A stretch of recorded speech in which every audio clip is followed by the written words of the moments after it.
I want to begin by stating that this is not one of those goofy videos incessantly poking fun at some click-thirsty retard. Consider it more a reflective piece in response to perhaps one of the f***iest e-drama conflicts I've yet to be dragged into against my will. A sort of drama rape, if you will. I'd also like to warn those averse to hyper-post response videos to maybe sit this one out. Finally, this is not in any way, shape or form any sort of takedown or hit piece. I'm simply giving my side of a really gay story I had no idea I was part of until last night. There it is. Porsalin, old middle-of-the-road Porsalin. Mike Scheel, or Mersh, of the official Owen Benjamin After Show, was a guy I had become familiar with during my work on the Owen Benjamin documentary back in January. Back then I thought Mersh was, you know, this affable, funny guy and very welcoming host. So naturally I devoted a lot of my spare time to that corner of the internet, in efforts at getting my edge back. So it turns out there has been a growing trend of people who for one reason or another are not fans of Mersh. Lance and Thomas Daly are two of those very people, and given Mersh's recent proclivity for obsessing over much smaller channels who dislike him, the excitable pair saw an opportunity to have a little fun. Week after week, Mersh would bring up the likes of Don A, Unbleached, Rossdog, Ian Ellis, Merlin DeFango and Host Busters, responding in 40-minute tirades to the slightest of slight criticisms. Now bear in mind, these are channels with much smaller audiences who, I can only assume, are simply having a little innocent fun at Mersh's expense. And in addition, these far smaller channels, again I can only assume, perhaps see an opportunity to peel off viewers from Mersh's much larger platform, given the readiness of Mersh to address even the most passive of insults. So look, I'm going to get this out of the way, because obviously, after continuously dealing with this issue for now 18 months. Obviously, you guys are seeing the little trolls coming in the chat, so I should address this. Apparently, Jesse from Podawful has it in his head, although I don't really believe that he believes this. He's a notorious pathological liar, but Jesse is putting it out there that I reported his channel for a video that, frankly, I've never even watched. I don't watch his show. I don't. People report things back to me, tell me what's being said. However, there's only so many hours in the day, and I'm not going to waste my time watching shows where people bash me for 4 hours a day, every day for 18 months. It's boring to me. The idea is boring, right? I've always been one of those guys, if people are talking shit about me somewhere, I just leave. I go somewhere else. I go somewhere where people aren't talking shit about me. I want to make things perfectly clear here. And I swear this on God and all that is holy. I swear it on everything I hold dear. That in the 18 months that this man has harassed me, has harassed family members of mine, has harassed old colleagues of mine, has run live background checks on me on his paywall show, where he has given out addresses I've lived, where he has, implied that, obviously for people to swat me and to harass me in real life. A guy that drove all the way to Ethan Ralph's house to be a fucking creep. What else has he done? He has, the doxing thing is mostly the most egregious one, but, and now I'm terrified. I'm terrified that people are going to find out that I live at 3215 Baird Avenue, apartment J66 in Lakeland, Florida, 33805. What am I going to do if people find out?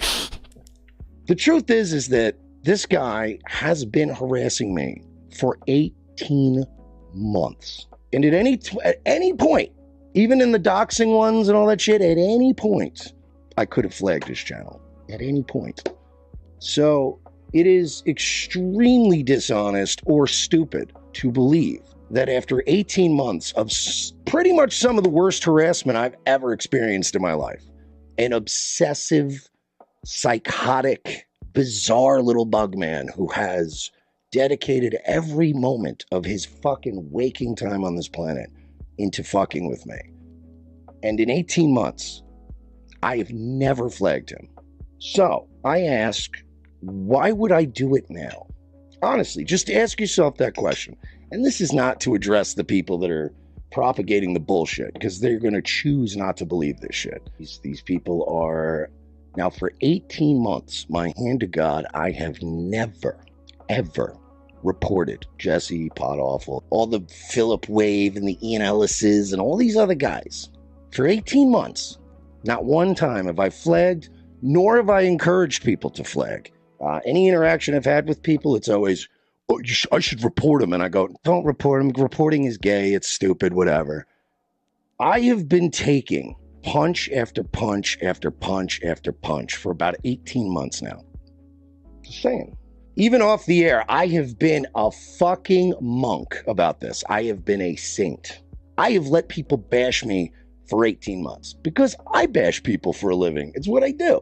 As long as I don't carry it into my real life, I don't care. Some big-time streamer guy wrapped up in a Kumeric rage towards one or two of the internet's most obscure trolls night after night after night after night. It became a sadistic game to these people, and for some reason Mersh was willfully playing along. But here's where his participation causes confusion. Mersh considers himself as one of the internet's giant-killing anti-heroes, punching up whilst taking down internet bad guys. Whether it's Gabe Hoffman, Owen Benjamin or Dan Schneider, Mersh was, for all intents and purposes, leader of the Terrorspurgs, a rugged internet gang of soccer mom boomers. So to devote so much of his show week in week out painfully reiterating that those poking fun at him have no subs, an ode perhaps to Anthony Cumia's obsession with sending trolls to obscurity, simply misses the mark. And in responding so enthusiastically to channels Mersh himself identifies as lacking any influence, only serves to play directly into their hands. After all, they're simply doing what Mersh did to Owen, punching up in hopes of peeling away support. The first link is a thread about us on a website message board that is completely dedicated to doxing and harassing people on the internet.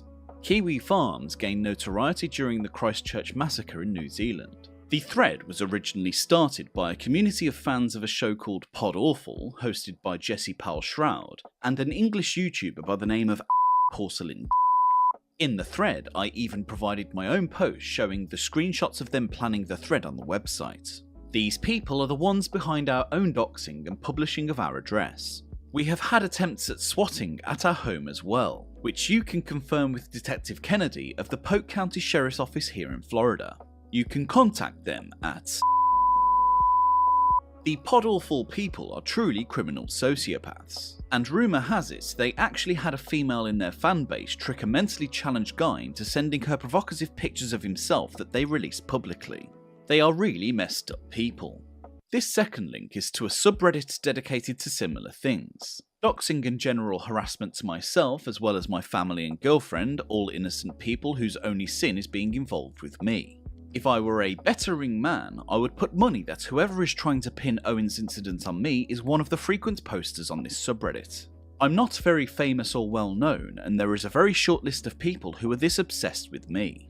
Some of the more well-known names in that community are Alan Powell, no relation to Jesse PS, David Walsh, Thomas Daly, and Ian Ellis. Most of these people are failed YouTubers who see us as their enemy and are trying to make a name for themselves by destroying our lives. However, their obsession has deepened to a point where it's begun to manifest itself into criminal activity like doxing, swatting, and this most recent incident where they have apparently tried to doctor evidence of wrongdoing on my part. Here is a link to Alan Powell's Twitter account. I have also attached a screenshot of him stating explicitly that my sister and ex-girlfriends should be raped to teach me a lesson. I have also provided a screenshot of him confirming that it was him. You can see at first glance that this man's entire internet existence is dedicated to me. It's extremely disturbing. I believe Alan lives in California, but I got that information third hand, so its reliability may not be 100%. If you're acting clownish, it's kind of hard not to barrel over laughing. If Mersh doesn't like something I say or do on the internet, my advice would be to quit seeking negativity and grow thicker skin. Ultimately, it's none of my business what he says and does, and honestly, this video aside, I wish the guy no ill will whatsoever. I did not take what he said personally, and even his baseless paranoia surrounding which camp of haters I belong to, or who I'm secretly plotting with, only serves to make me smuckle. I gotta bonk you, man. I don't know what you're doing. You send a letter. By the way, stop speaking like you're fucking from a third world shithole. You send a letter to police about Jesse. What? Yes, I'm writing letters. I'm popping on my fucking typewriter. Ding, ding, ding, ding, ding. Ding, ding, ding, ding, ding. I'm firing off letters to fucking G. Gordon Liddy. But again, none of this has anything to do with me, and lumping me in with those who hate Mersh is simply lazy, unproductive, and unnecessarily provocative. If I knew Mersh was about to unload this amount of passive-aggressive paranoia on last night's show, I'd have maybe stuck around. I could have set myself a quota every day to ensure I comment regularly on his shows. I could have stayed in his Discord server if it meant keeping the man happy. After all, I'm nothing if not a nice guy. Now, he can claim his comments were innocent and carefully chosen, but I'm not in the business of insulting my audience's intelligence. He was clearly associating me with the people who vehemently hate him, in efforts of aligning me with his perceived enemies. The hostile response from his chat supports that exact scenario. He made efforts to convince his viewers that I am a deserter, that I am a snake, that I have abandoned his community and have now joined the dreaded Legion of Spurgs. Again, with zero provocation from me.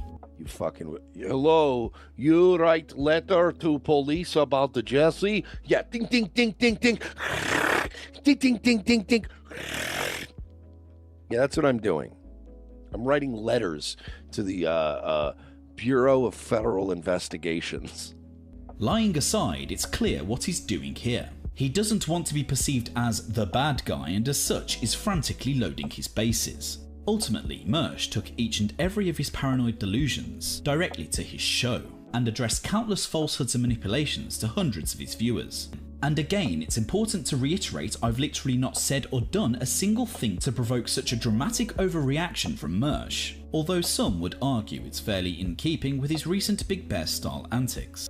The fact that Mersh has invested any time whatsoever to working out where I might fit in the giant jigsaw of Mersh-hating pieces, despite my best efforts at reassuring the guy in direct messages, shows clearly he's on the wrong side of events.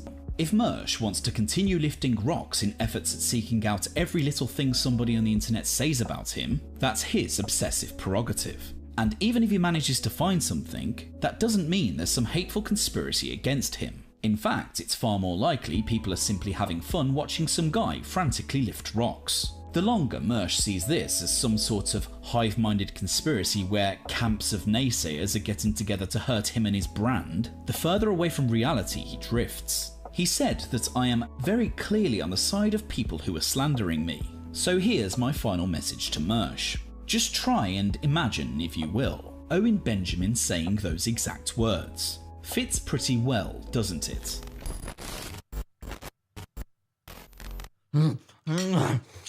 Steak, steak, pasta.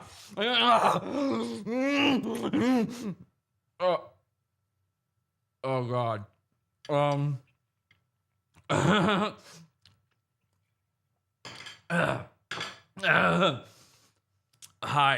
Hi there. It's my cheat day. I plan to do this. Listen, this Mersh diet, it still lasted longer than any of Mersh's actual diets. You at least got to give me that. I was already planning to break it next week anyway. Who cares? Stop looking at me. For the love of God, just stop looking at me. I'm ashamed. All right, listen, it's cheat day, okay? How was I supposed to not cover this? Let's go bully the internet. This is Pod Awful. Pod Awful sucks. The dark future is here, it's here.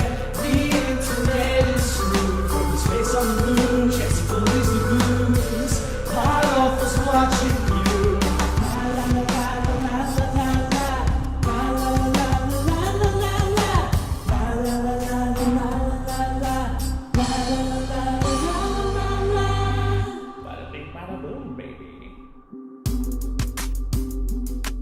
They're cyberbullying me to death. Welcome, everybody. This is Pod Awful! And I am your host, Jesse. P.S. Thank you, one and all, for being here. Thank you for joining. We're live, as we are every Sunday at 8 p.m. Eastern Time, podawful.pizza. podawful.tv and awful.to. We're also live on Wednesdays in the Pizza Fund over at podawful.pizza for our Primo episodes. I know people have been waiting to see the next Porsalin documentary for a long time. People have been wanting Porsalin to cover Mersh, and I happen to know he'd been secretly working on a doc this whole time. He gave me the go-ahead to put out his brand new Mersh doc. So there you go, everybody. We're going to welcome Porsalin on the show in just a little bit. I'm in the call-in section of our Discord, podawful.com/Discord. If Porsalin and Alan Powell will also be joining us tonight, our guests of honor tonight, Porsalin and Alan Powell, apparently two of the other biggest problems in Mersh's life, these guys. So all they got to do is join the green room. If you're watching, join the green room in our Discord, and I'll drag you in just a second, get you in here. And if you guys want to say something, if you got any comments about this, we're going over the entire Mersh lawsuit too. This is incredible. I mean, how crazy is all of this stuff? Podawful one.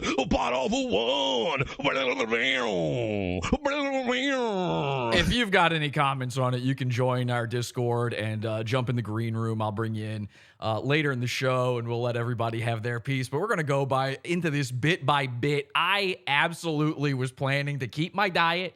I was done talking Mersh, and then this came out. This is actually technically old news. It's just new to us. This came out of nowhere. I see we've got Porsalin in here. Let's before I bring him in, let's check with the chat room, see what they're saying in there. We got the live chat every week here, folks. Let's take a look and see what they've got to say. Oh my God, this is so great. They're saying thank you so much. Wow, you really make me feel great when you say stuff like that. Jesse, you're a sociopath criminal and you need to be stopped. I think you should die. Well, thank you so much. Mersh gives, lol cow, lol suit. Jesse was cool with Mersh 2 years ago too, so F you, Spurgs. Now, this is great. This is actually probably going to be my favorite part of tonight. I didn't know this was going to happen. This is unplanned. We have a former Mersh simp. You want to talk about people cool with Mersh?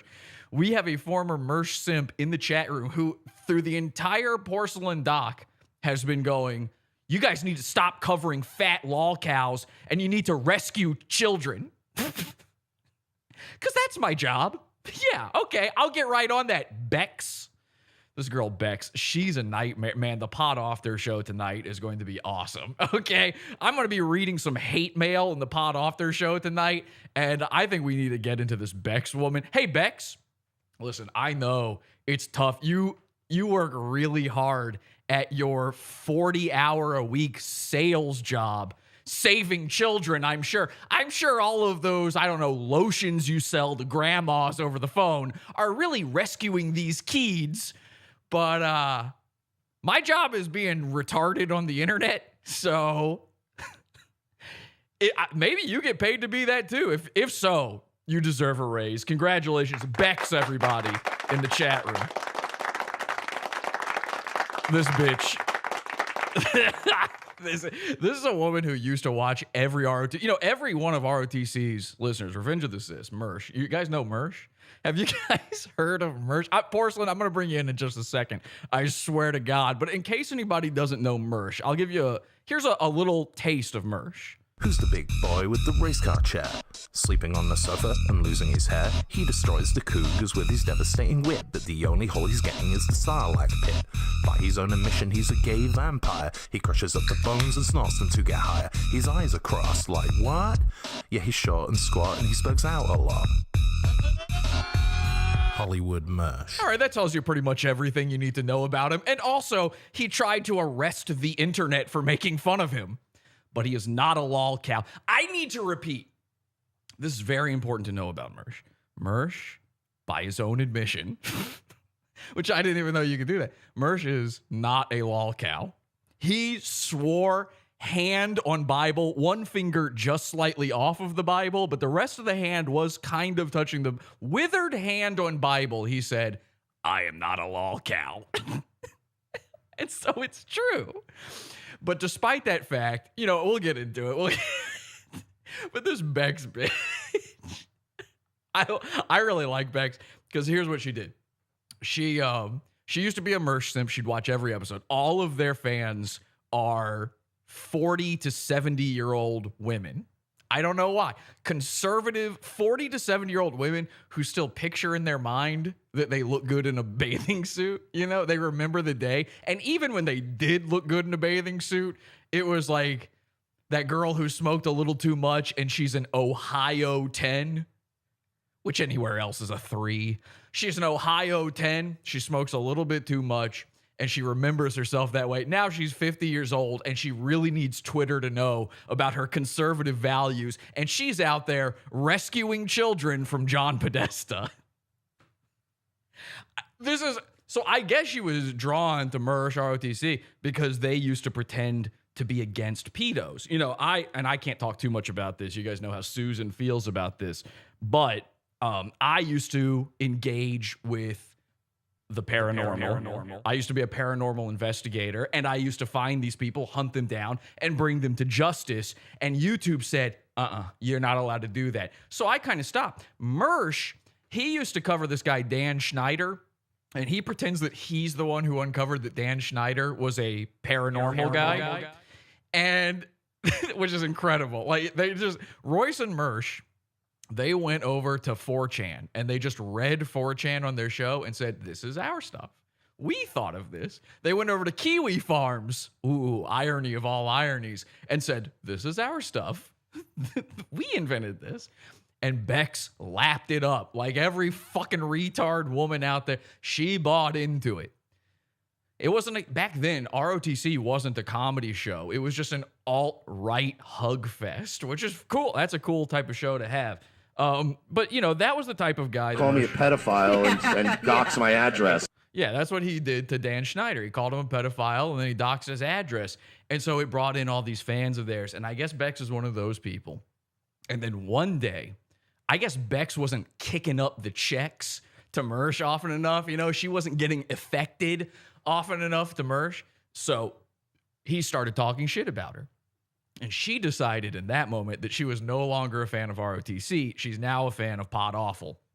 But a very fair weather friend. I've seen her like once or twice in her chat. She showed up again now that Pod Awful season, dark future, by the way. Now that we're in the dark future, she showed up again. She left this nice comment like, oh, this is so great. I'm glad you're in your show. And oh, fuck Mersh. You know, it's always fuck Mersh. Like, she's only here to say fuck Mersh. Which I guess a lot of people think this show is just fuck Mersh, but I'm just laughing at a silly man. Look at him. He's rotund. Isn't it precious? Isn't it precious? The way he waddles.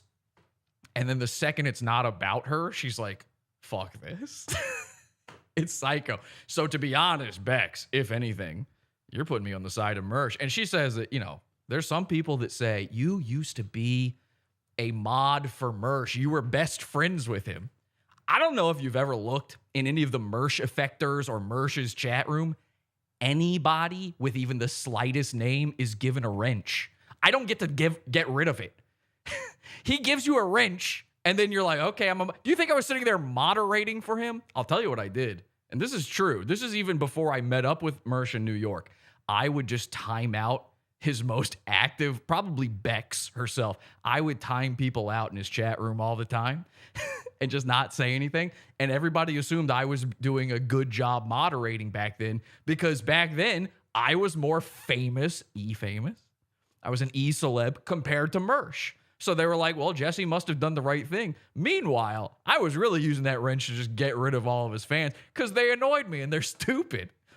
Hence, Bex. We're going to get into Bex later. Let's get Porsalin and Alan Powell into the chat here tonight. podawful.com/Discord. Bring these fellers in. There they are.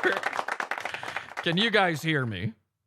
Yeah, you're a little low, so I just had to turn you. All right, yeah, turn me up. Yeah, there's something about Discord. They don't like my setup here. But welcome, guys. Thank you so much. I'm sorry to bring you in here on it's such a concerning thing that's going on because I don't know if you guys realize this, but over a year ago, we were about to be arrested for crimes against the internet. Yeah, I mean, I've been looking out my window ever since I saw the email, to be honest. Now, Al, go ahead, Porcelain. I was just saying I haven't been outside in like 3 days. It's scary. Every time it's like that scene in Goodfellas where the choppers above him. I had to drive to the grocery store. I'm like, holy fucking shit. Ever since I can remember, I always wanted to be an internet spurg. So, Alan, let me ask you something, buddy. I think you were the first guy I know of to be super critical of Mersh and kind of make fun of him. But you also, were you an ROTC fan? Because I don't know your backstory. Yeah, I wouldn't necessarily, because people say fan and, it implies fanatic. Yeah. I did watch them, but I was never like one of their, I was never a part of the Mersh effect. I thought that was all cringe. What brought you over to them? Was it like an Owen Benjamin thing? What did it? Yeah, they're also making fun of Owen. Okay. And you don't like Owen, right? I was making fun of him as well, yeah. So that kind of brought you guys together. And I think that's how they got a lot of their fans.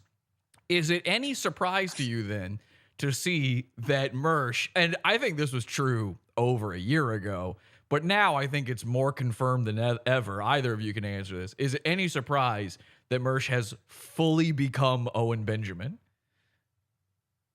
Not really, because the makings were already there. You know, it blossomed and bloomed into a full Owen effect. Actually, maybe even worse. Porsalin, you famously did a whole documentary on Owen. And so you must have been able to see the signs there early on, because you were kind of friends with Mersh. I mean, as internet-y friends go. Yeah, I mean, I think me and you sort of come from a similar sort of background when it comes to this stuff. That and I keep thinking back to that of was I just deluded and I didn't see the signs, or was it that he was sucking our dicks hard enough that we kind of let some things slide, or what, or was it a case that he actually did just progressively get worse and worse and worse? And I think it is a mixture of all three, but definitely more the latter than any of the others. I think that I compare the sort of behavior I see now and compare that to, he just seemed a more humble and more, self-aware kind of guy back in the day, so to speak. But it's a strange one to become the thing that you are that you are making so much fun of, and that you've basically like piggybacked your brand off. I mean, this is an obvious fear for a guy like me. Like every time I make fun of one of these people, I usually one of the first things I do is just become them. I mean, the first time I fully just outright, people think the first time I made fun of Mersh was when I did that parody of them. And I guess that was the most obvious time. I had done it before then. But my first outings with a lot of these, goons, lolcows, whatever you want to call them, is usually to just climb inside their skin and act like them. And I had started to suspect something was wrong, like when I first met with him, I started to suspect. Then when you, Porsalin, and Mersh had your falling out, I was like, okay, this doesn't feel good. Something's not right about that, because I feel like Porsalin did nothing. And then, and of course, that was all based on what you very clearly stated was a misunderstanding, and you continued saying, I have no problem with you, Mersh. I don't understand this. Right. And Mersh's reply to that was, you know what? Fuck you. Give me money, lick my balls, or else you're out of the club. And obviously, that hurt you greatly. You are now basically a nobody on the internet, and Mersh wins. He big daddied me. And, he big dick daddy. I'm always going to be big dick daddy. He's always going to be big dick daddy to you. So yes, and now you're in obscurity. Foolish me, yeah. So I started, like, that's where the cracks really showed for me. I mean, he was a goofy guy. Well, I'm a goofy guy. Everybody on the internet's kind of a goofy guy, whatever. But then when I did that parody, I really thought, like, oh, you can make fun of Mersh and he'll be fine. I didn't think it would be a partnership or whatever. I don't know what you even call it. Like, I'm not fucking friends with Mersh. I'm not friends with you guys. I like Porsalin. I like Alan. They seem like swell fellas. You're hurting my feelings. I don't even know what Porsalin goddamn looks like. Okay? Now, I do know your real name. You were doxxed. I don't know if you know this, Porsalin. No, I mean, the cat has been long out of the bag when it comes to that. It's something that, you know, I don't try and broadcast it like Mersh. I don't sit there and try and kind of jump on it, right, and give out my address freely to everybody. But, you know, I mean, anybody motivated enough could absolutely. From what I understand, though, Porsalin, you for a time, and this was Mersh's big win against you, you left the internet because you're a pedophile. Yeah. So well, call me a pedophile and dox my address. What happened with that exactly? Because I know the comments. Turns out that the comments are going to talk about this. And doing this YouTube thing, that they don't really go very well. So yeah, it's a mistake that I'll definitely learn from. Oh, okay, so what you're saying is you are a pedo. What it was, Owen at the time where I was getting ready to sort of create the second follow-up to the Owen documentary, right? And it was also at a time when I was moving down south and, you know, getting a new job and all that kind of stuff. Alabama. So it was a really kind of it was a bit of a hectic time in my personal life and stuff. And when I released a little sort of teaser trailer for it, and then obviously people linked that to Owen. Owen then did the thing that Owen does with everybody, where he calls them a pedophile, and he did this thing where he's like, "Oh, you know, I've had people tracking him, and he's got sex crimes and all this kind of stuff." And then me thinking like, okay, well, I'll get ahead of this. My new job had literally just sent me a what's those reports for, like, a criminal background check. Mm-hmm. So they just sent me that because they had to clear me for this particular job that I'm still doing now. And I got a copy myself in the mail, so I figured, all right, you know, if this is quite convenient, I'll take a picture of this and upload it, and kind of you know, it's completely clean. But yeah, you know, that didn't really stop Mersh and his fans from co-opting Owen's ridiculous, insane accusations, and counting that as a win for I mean, the whole thing was kind of bananas. Really. You thought the best way to fight which, by the way, getting called a pedo based on zero is like the last vestige of an uncreative retard on the internet. You're a pedo. Yeah. Like, okay, yeah, sure.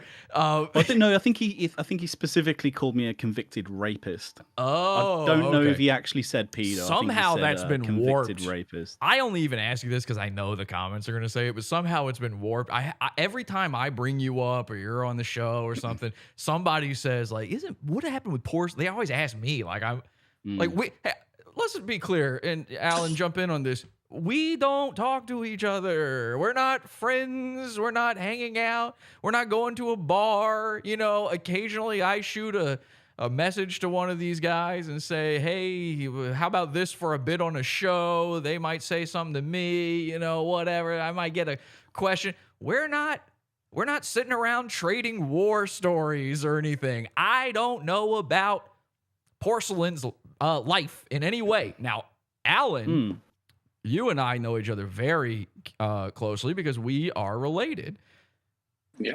I don't know if people know the document that we're about to go over here. It did dox me. People didn't know. I had been hiding for years what the PS in Jesse PS stood for. It was my biggest secret, my secret identity. And I didn't want anybody to know. And now, you know, Mersh actually got something wrong in the document. But, Alan, I think we can reveal that you and I are cousins, right? Yep.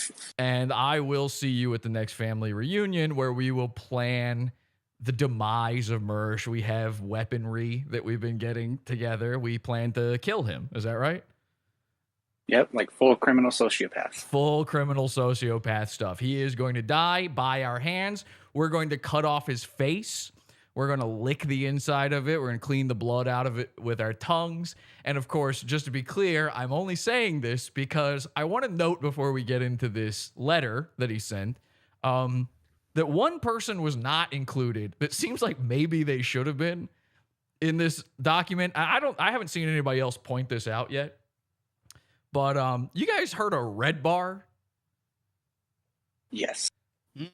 Yeah. Like, all I do is suck your dick and eat your butt. So Red Bar, I seem to remember one time, and Mersh played this on his show. One time Red Bar spent about, I want to say, what felt like 2 hours of his show, which, to be fair, is only 1% of his show. But I believe he spent about 2 hours one time detailing how he was going to meticulously murder and cut and rape Mersh. This is a real bit. I don't know if somebody's got that link and wants to post it in the chat or in show discussion in Discord or something. I'd be happy. He said something along the lines of cut him up into little bits. Yeah, cut him up into little bits. Rape his skin, put bugs inside his eyes. I don't know what he said. He said a bunch of stuff. I vaguely remember this. And somehow, Red Bar did not get reported to be arrested on the internet for jokes. So, in my mind, that means one of two things. Tell me which one it is. I don't know. Either, are you taking a piss? Alan, are you just pissing right now? No, I'm pouring some fine Dr. Pepper. Oh, okay. Well, cheers, of course, and thank you very much. Our sponsor, Dr. Pepper. But it means one of two things in my mind. Either, this is speculation, either Mersh understands what a joke is and chooses who is allowed to say them about him and who isn't, or Mersh has some sort of gay affinity to Mike David, or perhaps even feared him finding this type of info that we've now found, this report, and did not want any sort of backlash coming back his way, thought that we would not be able to find this out and do it. I don't know. What do you think it is? What is the difference between Red Bar and you, Porsalin, or me, or Alan, or any of the other people named in this document? I have no idea. I really don't know, because you could say that Red Bar is this kind of, maybe it's familiarity. Maybe that Mersh knows Red Bar. He's watched Red Bar for a long, long time, and and maybe I gotta stop you there, because what Mersh has said before, that he and Red Bar go way back and they're friends. He and Mike David are friends. Did you know that Mersh said that? I had no idea he said that. Mersh one time said, this is 100% real, you can find this. Mersh one time said that he and Red Bar, they're friends. Now, I actually asked Mike David about this. I said, is this true? You guys are friends? And he seemed to not agree with that. And as far as, to put it mildly, he seemed to think that was strange. And I also seem to think that maybe, just maybe, Mersh hadn't actually ever even heard of Red Bar until, I don't know, right before Revenge of the Sith started. Seemed like the first time he'd ever checked them out. Maybe back when he was first trying to peddle his shitty podcast on people and needed other people's groups to do it too. I might know about this firsthand, because maybe that exact thing happened to me with him. So I maybe it's because they're such old buddies, but if your idea is that he understands Red Bar is joking around more than he understands you or I are joking, I've actually met with Mersh in real life. I called him a fat guy to his face. I pretended to squeeze his titties. I named him Hollywood Mersh. All of this happened in real life, and somehow he didn't feel the need to call the police, and I was right there. I mean, I could have been arrested on the spot for my horrible sociopathic criminal activity of making fun of him. So I don't know. I just kind of want to argue with you on that one. I don't think that's it.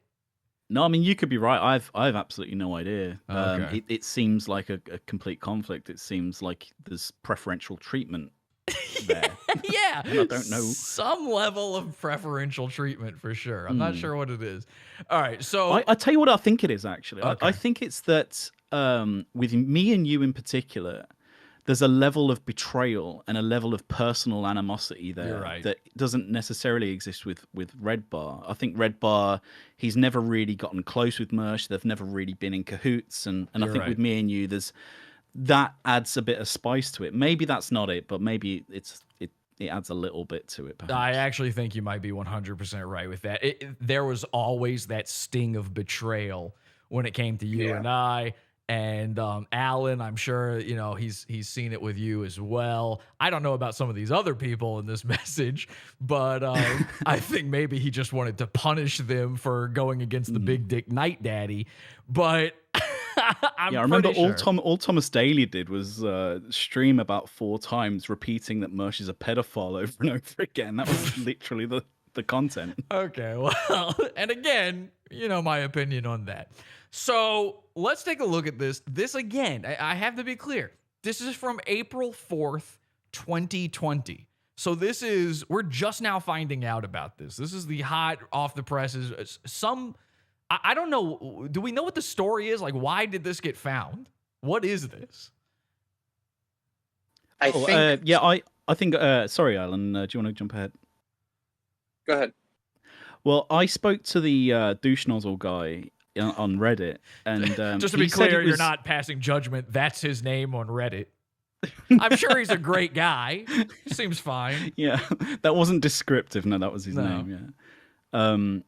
He said that it wasn't actually him that's requested the FOIA information. It was actually a Discord server, a GSK Discord server. He did give me the name of the guy that he thinks actually did request it, and I will grab that now. What is GSK? I don't know what that is. I have no idea. Oh, I mean, okay. I just assumed it was something to do Gamma with these Secret circles. Kings. Oh, I see. Gamma Secret Kings. Okay, that makes sense. So this is all Owen based, from what I understand. Mersh didn't actually, let's be clear about something.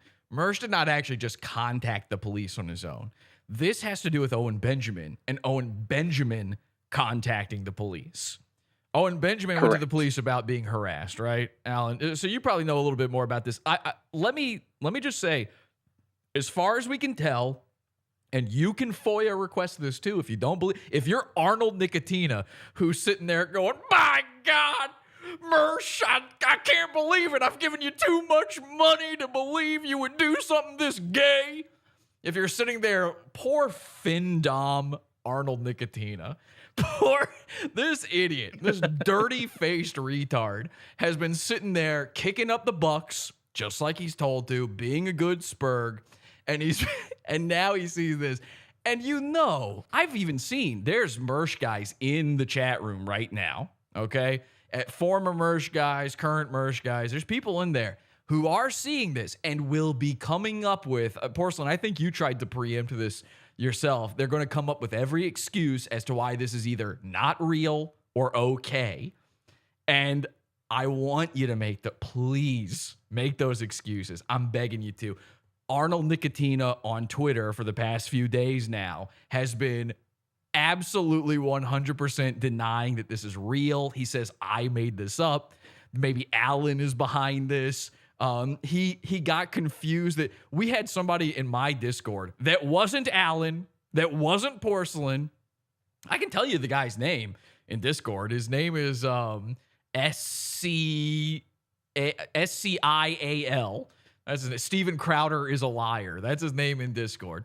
And he was in Mersh's chat the other night trying to bring this up, and he was pretending to be the detective involved in this case. And he was doing his detective work in there. It was a bit. We were just watching Nightwave in Discord, making fun of Mersh for all this stuff, and some guy made fun of him. Poor, stupid, dirty, Cheeto-faced Arnold Nicotina, sitting there working his ass off to make sure Mersh can eat. While his own family starves, he's making sure that Mersh can live another day to steal another cat from a gas station. Poor Arnold Nicotina, he can't believe this, to a point where he convinced himself that because somebody pretended to be someone from this email, that the email isn't real. So I beg you to do your own FOIA request on this. I beg you to look into this. You can message the detective from this. I don't care. That's your business. You can message Mersh and ask him. I would love for you to do that. Ask Mersh if he did it. I would love to see Mersh say that this isn't real. Because, Porsalin, I think you looked into this. This is real, right? It's like pretty much 100% confirmed this is real. Did I lose you? Where'd you go?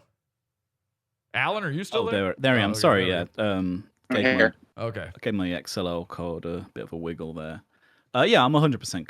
Don't tell me what you're I'm not going to say. doing I'm not going under to say the I've table. confirmed it, but I'm 100% sure it's real. Can you please keep it to yourself when you're giving your XLR a wiggle? That's disgusting. Okay. Yeah, my bad. That was bad phrasing. Alan, this is real, right? This is real. We can just say it's real. It was real until someone redacted the names. That invalidates the whole thing.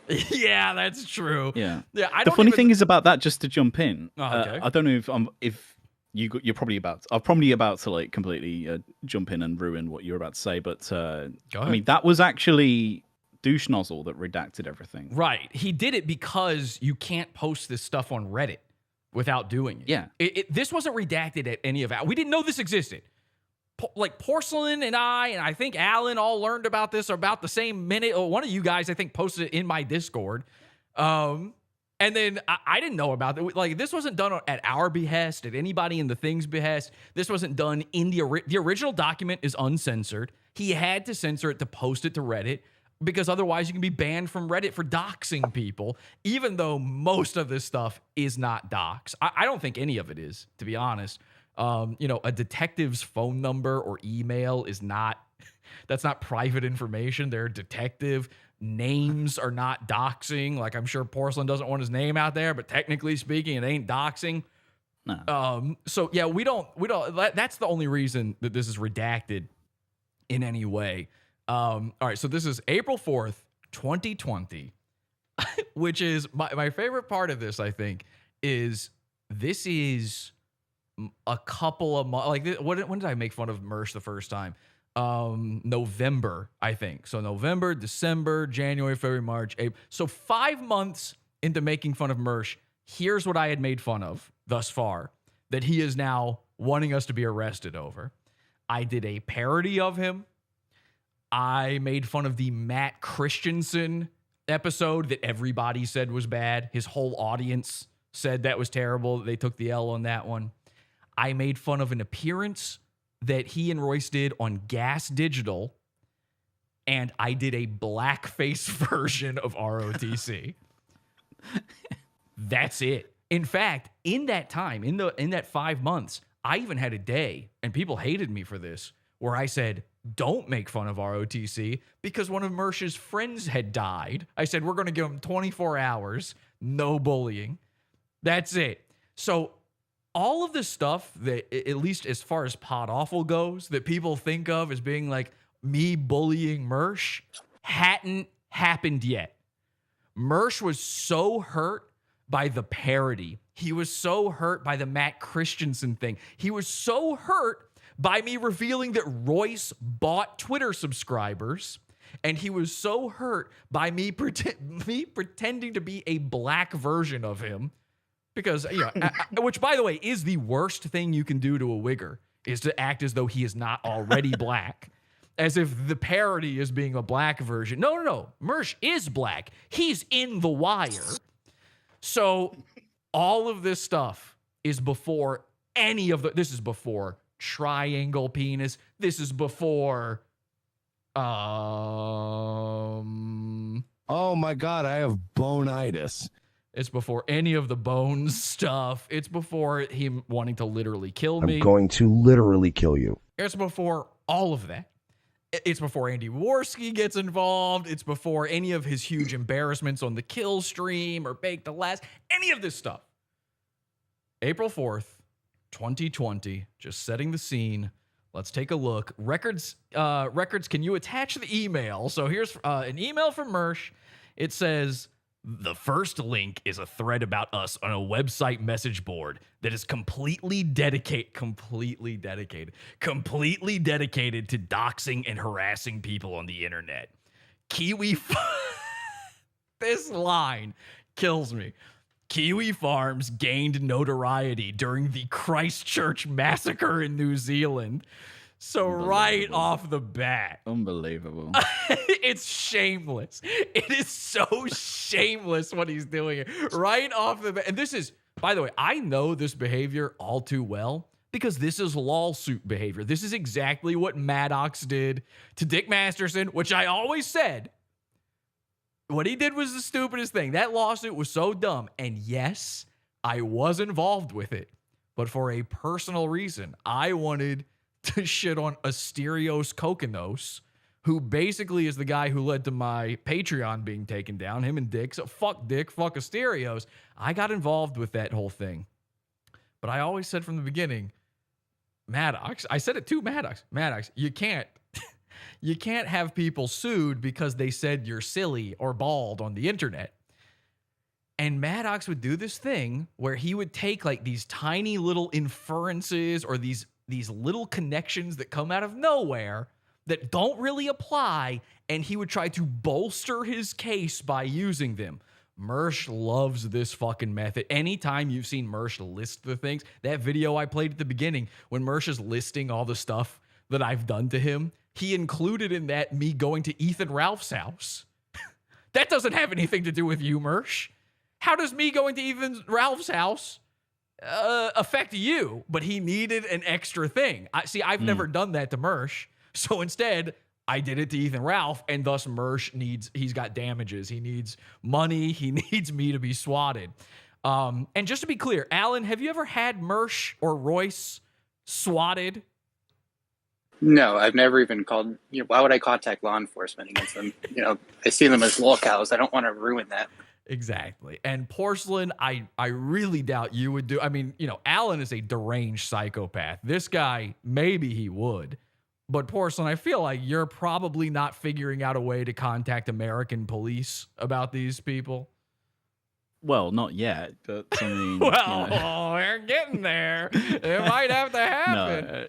No. I also think that the whole reason for him bringing up the Ethan Ralph stuff is because he knows that there's really nothing on you as far as doxing goes. He doxed himself, and so he needs some kind of doxing evidence to add to his catalog of nonsense. Of course, but this thing about Kiwi Farms gained notoriety during so he wants to get the word massacre in there. That's like, you're a police officer, you see the word massacre, your ears perk up, And I have to be clear, Mersh is talking to police officers not in Florida, where he lives. He's talking to, where does Owen Benjamin live? Where are these people at? At the time, it was Kitsap County. And where, I don't know where that is. Where is that? It's close to this. Kitsap is this, their precinct. They are Kitsap. Yeah, but what state? I'm asking what state. Oh, Washington. Wait, Washington? So this is the exact opposite side of the nation from Mersh. And he's hoping that police on the furthest point in the continental U.S. from himself will somehow arrest me at the time. Was this New York? No, I don't know where I was at this time, but me wherever I'm at, Porsalin in the UK, Alan, who I believe is constantly driving around at top speed down every road. I don't know where Alan is. When you write Alan Powell a letter, you have to put it to no fixed address. That's how he gets his mail. So he just put his car registration on the letter. This is insane. And he's going, okay, how do I get their attention? They're asking me about a case against Owen. Owen said I did this. Well, rather than say just nuh-uh, and then leave it at that, rather than say Owen is saying people need to be arrested for being bullied on the internet, that's gay. Bye. I'm never responding to this.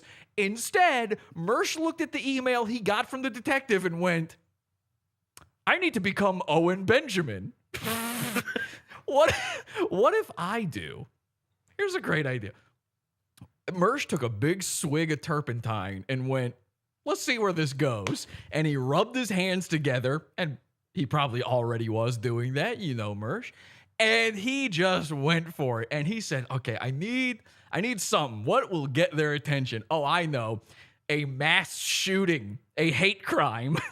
Now, was I involved in a mass shooting? No. Shit. Do I enjoy it when a mass shooting happens to a mosque? Yes, I do. I'm alt-right. But can I use this somehow in my favor? Well, let's find out. And then he hunted and pecked with individual fingers. For this took him over an hour to write. Mersh is illiterate, so this was a real tough one for him. And it is so funny to say that the thing that Kiwi Farms is notable for is a shooting in New Zealand. I don't even know what is the connection there. Is there anything? No, I mean it's a hot button topic, isn't it? Extremism, far right extremism. He knows that they're going to take the email seriously if he plants one far right seed. Had that like just happened then? I don't even remember when the Christchurch massacre No, it was a year before that. It was a year before that. I think he's just trying to be like, hey, these guys are alt-right, they're crazy lunatics, insurrectionists. Yeah, they are. Yeah, this is before our nation was attacked. Yeah, I don't know if you guys remember the worst attack on U.S. soil, Jan 6. Jan 6, the Christchurch massacre was sort of New Zealand's Jan 6, where so many lives were lost. And Mersh absolutely did not support it and then flop back on it. Mersh absolutely never played the Christchurch massacre footage anywhere. He never viewed it. He knows it's illegal to look at it. Is it illegal in the UK to look at it, Porsalin? I don't know. I know it's probably illegal to have shared it, but I have no idea. God, it our laws sucks. are all over, constantly changing. It sucks being British. So... That's so crazy. You can't. Do you have a license to share that? No, it's bad. It's bad. I've got no defense on it really. Send a letter to your queen. Okay. Here's what I would like you to do. Write up your queen. Send it to old Buckingham. Dear Queenie. Send it to Buckingham. Where does she live? Buckingham Palace. Yeah. Okay. Send it there. Or does she live inside Big Ben? Yeah. Okay, send it wherever she lives. And the London Eye, I don't know where she's at. Send her a letter. I can deliver it to her. Alan drives so fucking fast he can go over the water. Send her a letter and say, listen, Queen, can I get one exception to share this Christchurch massacre?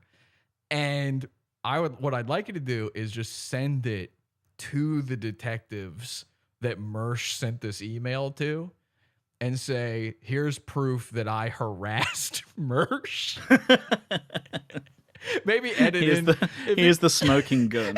Maybe edit in Mersh's face on every Muslim guy in there, the lady who's laid out in the street that he runs his car over. Just put Mersh every down time there. You shoot one, you get the audio of you really trying to do that right now. You trying to do that right now? Bones to make us feel good. All other bone fragments in the future, please, to me. I just need. I'm going to literally kill you. Okay, so this is the greatest part in all this is Mersh used to love kiwi farms, and then somebody made a kiwi farms about Mersh, and he said there's a clip of him out there somewhere where Mersh one time said, "It's gonna suck when kiwi farms comes after us because these guys are relentless." And sure enough, somebody I know now, Porsalin, own up. You did attempt to make a Mersh ROTC Kiwi Farms thread. Mm-hmm. And you same fagged. Oh, yeah. Okay. No one's ever done that before. This is not, Mersh certainly has Fake it till you make it. Mersh has certainly never had multiple accounts where he's hyping up himself as if he's a different guy. So Porsalin did try to do it, but from what I understand, and there's evidence of it, I mean, you can still see it. You made a thread on there about them, and it failed because nobody knew who they were and nobody gave a fuck. Right. It was also really badly. I didn't know the formatting of Kiwi Farms, and they're very on that. Okay, so clearly not an actual Kiwi Farms guy. Then somebody else made a thread on him, and that one stuck, and that was later on. But I'm going to guess you did not even have their docs to post it. Is that true? I didn't have Mersh's docs? Or? Yeah, like their address and phone number and all that. I've never had it until he gave it out. Like I didn't even have it in where he was. I didn't even know where he lived with Royce. Okay. I have no idea, but I never really went into that. But you could actually now I know because he told me. You know what my favorite part about I didn't know where they lived either. And I found it out from Kiwi Farms, but this letter is going to say that I'm the one who posted it. And when I found it out from Kiwi Farms, I found out that, I mean, it's out there now. I found out that Royce lives in a place in Florida called Davenport, which is, of course, another word for couch. And I don't know if I've ever had a more fun time. There's no two greater things on this earth than Mersh lived in a place called Davenport, and also Mersh's last name, Sheely, in German means cross-eyed. No. Yes, it does. Look that up. Google it. I swear to God, it does. Look that up. Somebody. That can't be true. I'll do it right now. I will fucking. All right, let me go to Google Translate and let me do it to German, please. No, okay, fine. Let's do Sheely. And no, that's not English. Come on. German. That starts with a J? No. It means apparently it means squint.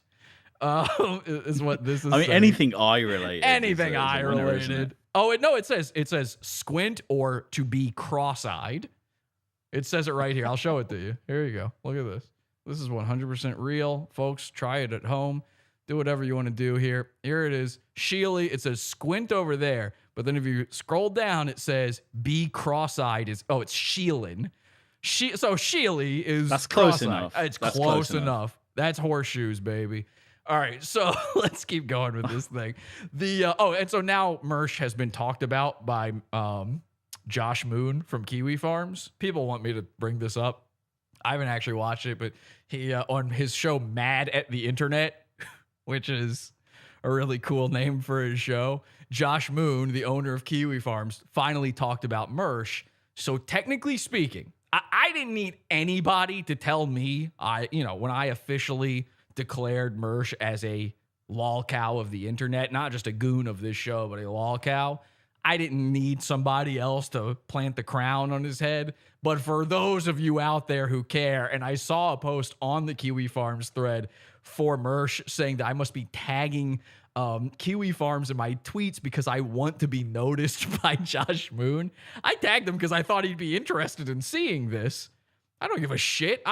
If I say somebody's a lol cow, they're a lol cow. But for those of you who care, Mersh is officially, according to Kiwi Farms, a lol cow.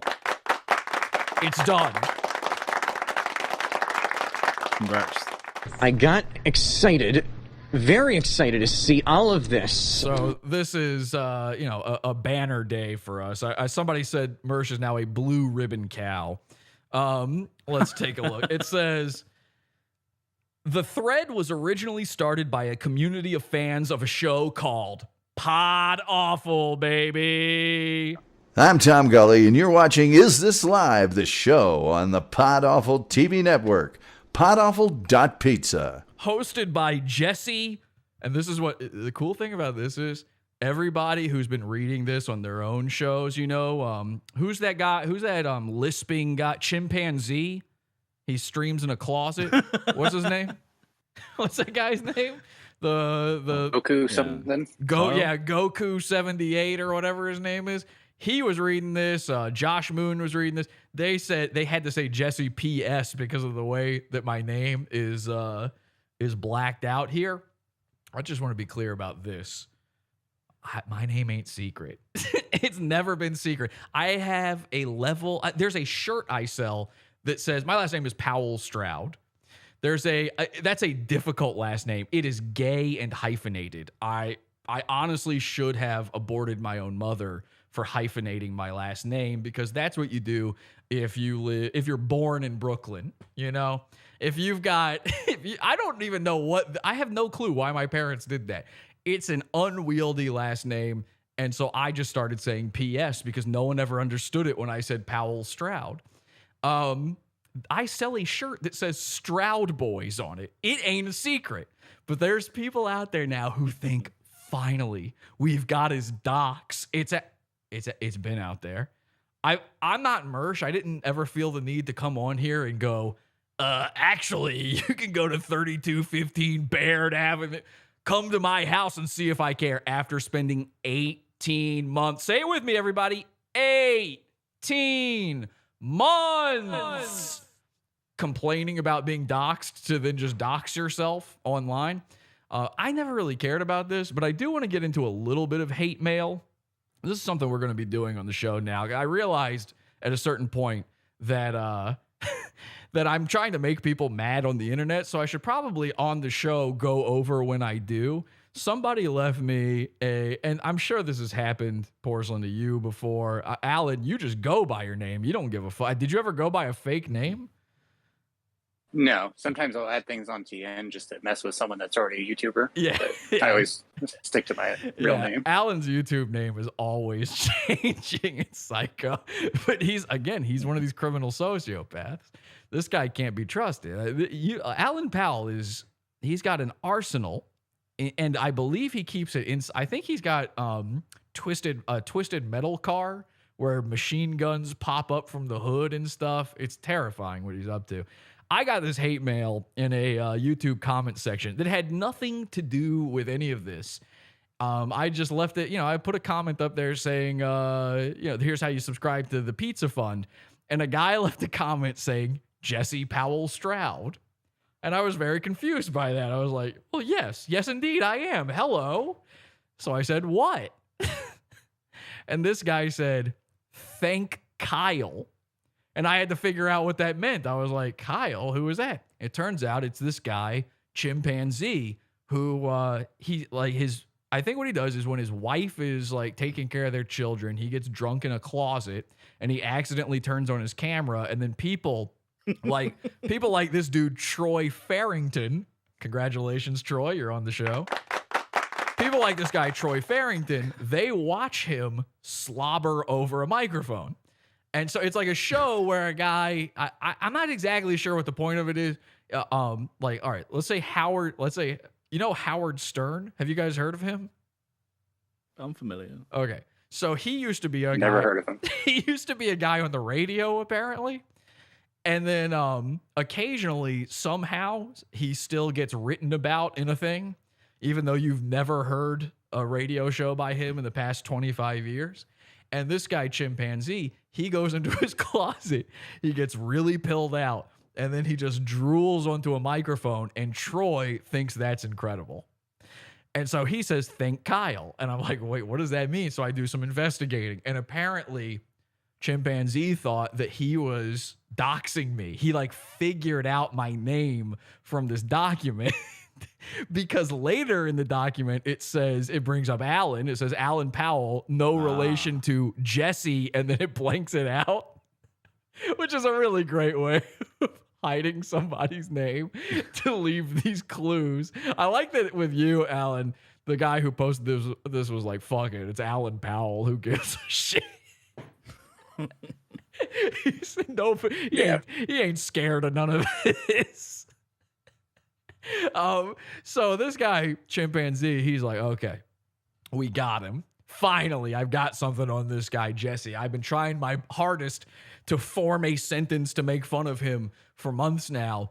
And now we've got it. So I'm going to tell my audience he's doxed. So I replied to this Troy guy. I said, for what? He said, thank Kyle. I said, for what? LOL, did you think my name was a secret? Was this your shot at being spooky? My middle name is Caleb, too, dork. So just for those of you out there who are still confused by this, okay? That's our hate mail section, by the way. For those of you out there who are confused by this, just to be 100% clear, you can put that name into Google, and it is me. I'm Jesse Caleb Powell Stroud. I'm doing the Mersh thing here. Oh, I'm so scared. And everybody has always known that if they wanted to know. and here's what I'm going to ask you to do, because one thing I do agree with Mersh is that doxing is cool and fun. And by the way, it's now legal, because Mersh reported doxing to the police and they did nothing. So doxing is cool, fun, and legal now. And what I'd like you to do with that information is put my name into Google and find whatever the information is that comes up. And I want you to go to the address that comes up for me, okay? Because I've had people do this one to me before too, where they'll post the address that comes up. I would really enjoy it if you went to 50 East 18th Street in Flatbush, Brooklyn. Good luck. Knock on all the doors. Why don't you? Really get in there. This is an apartment building with, I'd say, 40 units, and every one of them is a gang member. So please, for the love of God, go find my docs and do something with that information. It will work out so well for you. Or send me pizzas. I don't mind. We've been coleslawing Mersh. We've been sending him coleslaw. He's getting slawed. And we just keep sending him buckets of slaw. I would love it if you sent me pizzas or food. I will just accept it. I will eat it on the show. It's not even a problem for me. I was on my Mersh diet. Obviously, I am not doing a great job. So please, for the love of God, send me anything. Hosted by Jesse PS and an English YouTuber by the name of Porsalin. In the thread, now hang on a second. So he's saying, Porsalin, that you and I started the thread, which is fascinating because how would that even physically work? We both did it. Did we turn our keys at the same time in the submarine? We shared one login and here's a paragraph. Wonder Twin powers activate. Yeah, form of Spurg. Here's people don't know this. What I did was it was Porsalin's idea. His first thread failed. So I said, Porsalin, don't worry. And I went over to Porsalin's house and I was rubbing his shoulders and I was whispering in his ear. And I was like, buddy, we're going to get him next time. Don't you worry. And I sat on his lap and I stroked the side of his face. And I said, here, let me help. And I guided his hand in a very sexual manner to the enter button. And simultaneously, we pressed the button on that next thread. And finally, through the magic of our now gay love, we were able to get Mersh to become a lolcow on Kiwi Farms. It was truly, what does he think? Like when he types stuff like this, what does he think they're going to think? Two guys made a thread about. I don't think that the police even know what a thread is. Have you ever talked to anybody over the age of 45 about any of this internet stuff? They'll look at you like you just ran a train over them. They have no clue what's going on.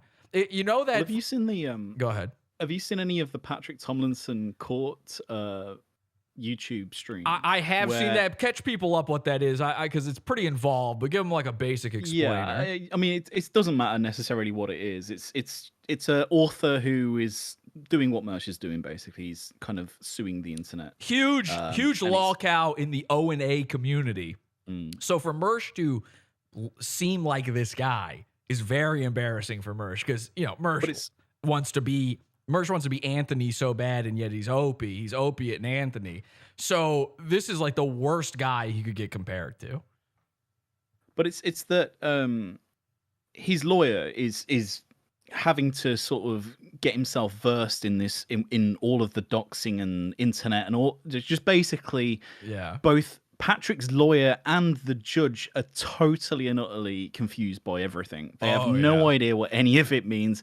The judge keeps having to delay it because he doesn't know what's going on. Like, no one has a grip on any of this. Watch any court case that involves internet stuff and watch the judge. They are sitting, like, basically no court case that has ever taken place should have, like, every single one of them that involves the internet should have its results contested, good or bad. It doesn't matter which way it went, because the judge is sitting there and they have no fucking clue what any of this stuff means. Sometimes, I'll talk to my mom, and I don't know what to talk to her about. You got to talk to your mom as an adult.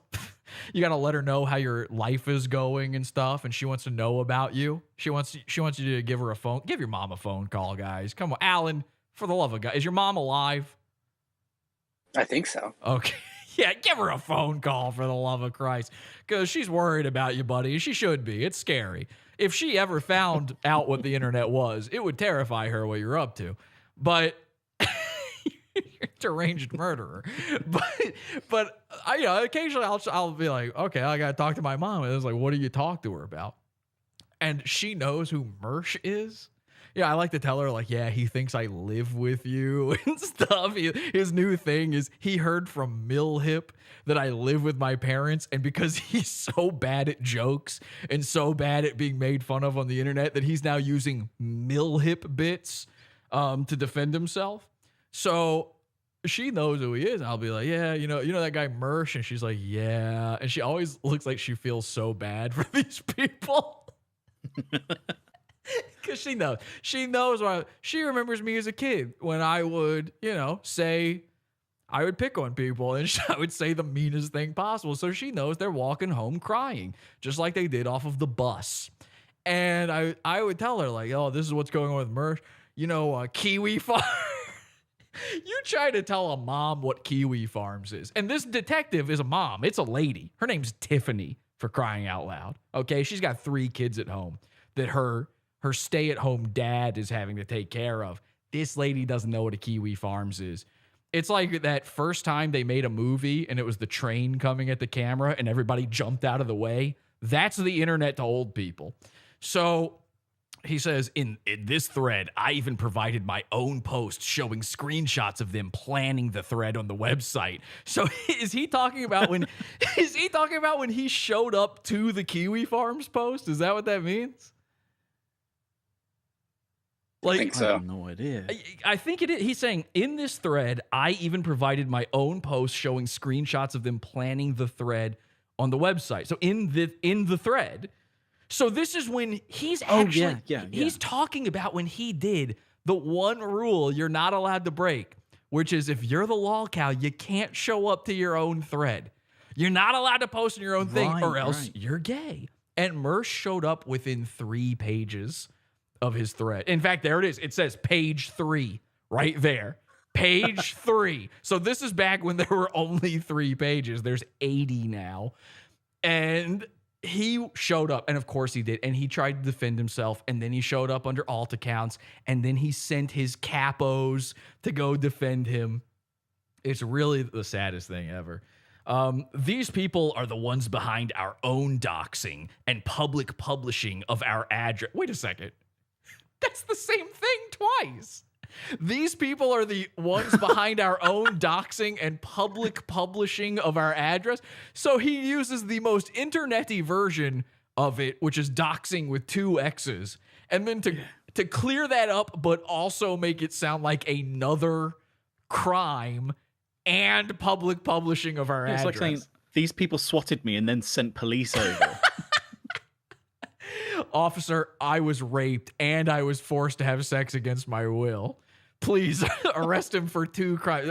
That's 2 counts. This list thing is a thing, isn't it? Like he can't stop himself making lists. It's making lists, but it's also repeating himself. Every time he repeats himself, he can't stop it. If Mersh thinks he's on to something, if he thinks he just came up with a bit, he's going to say it 2, 3, 4 times. Minimum 2, 4 times probably. Hell, Royce does it sometimes. Sometimes Mersh will make a joke, and then Royce will make the same joke right after. Well, he did it in the typewriter thing. Well, we're going to get to the typewriter.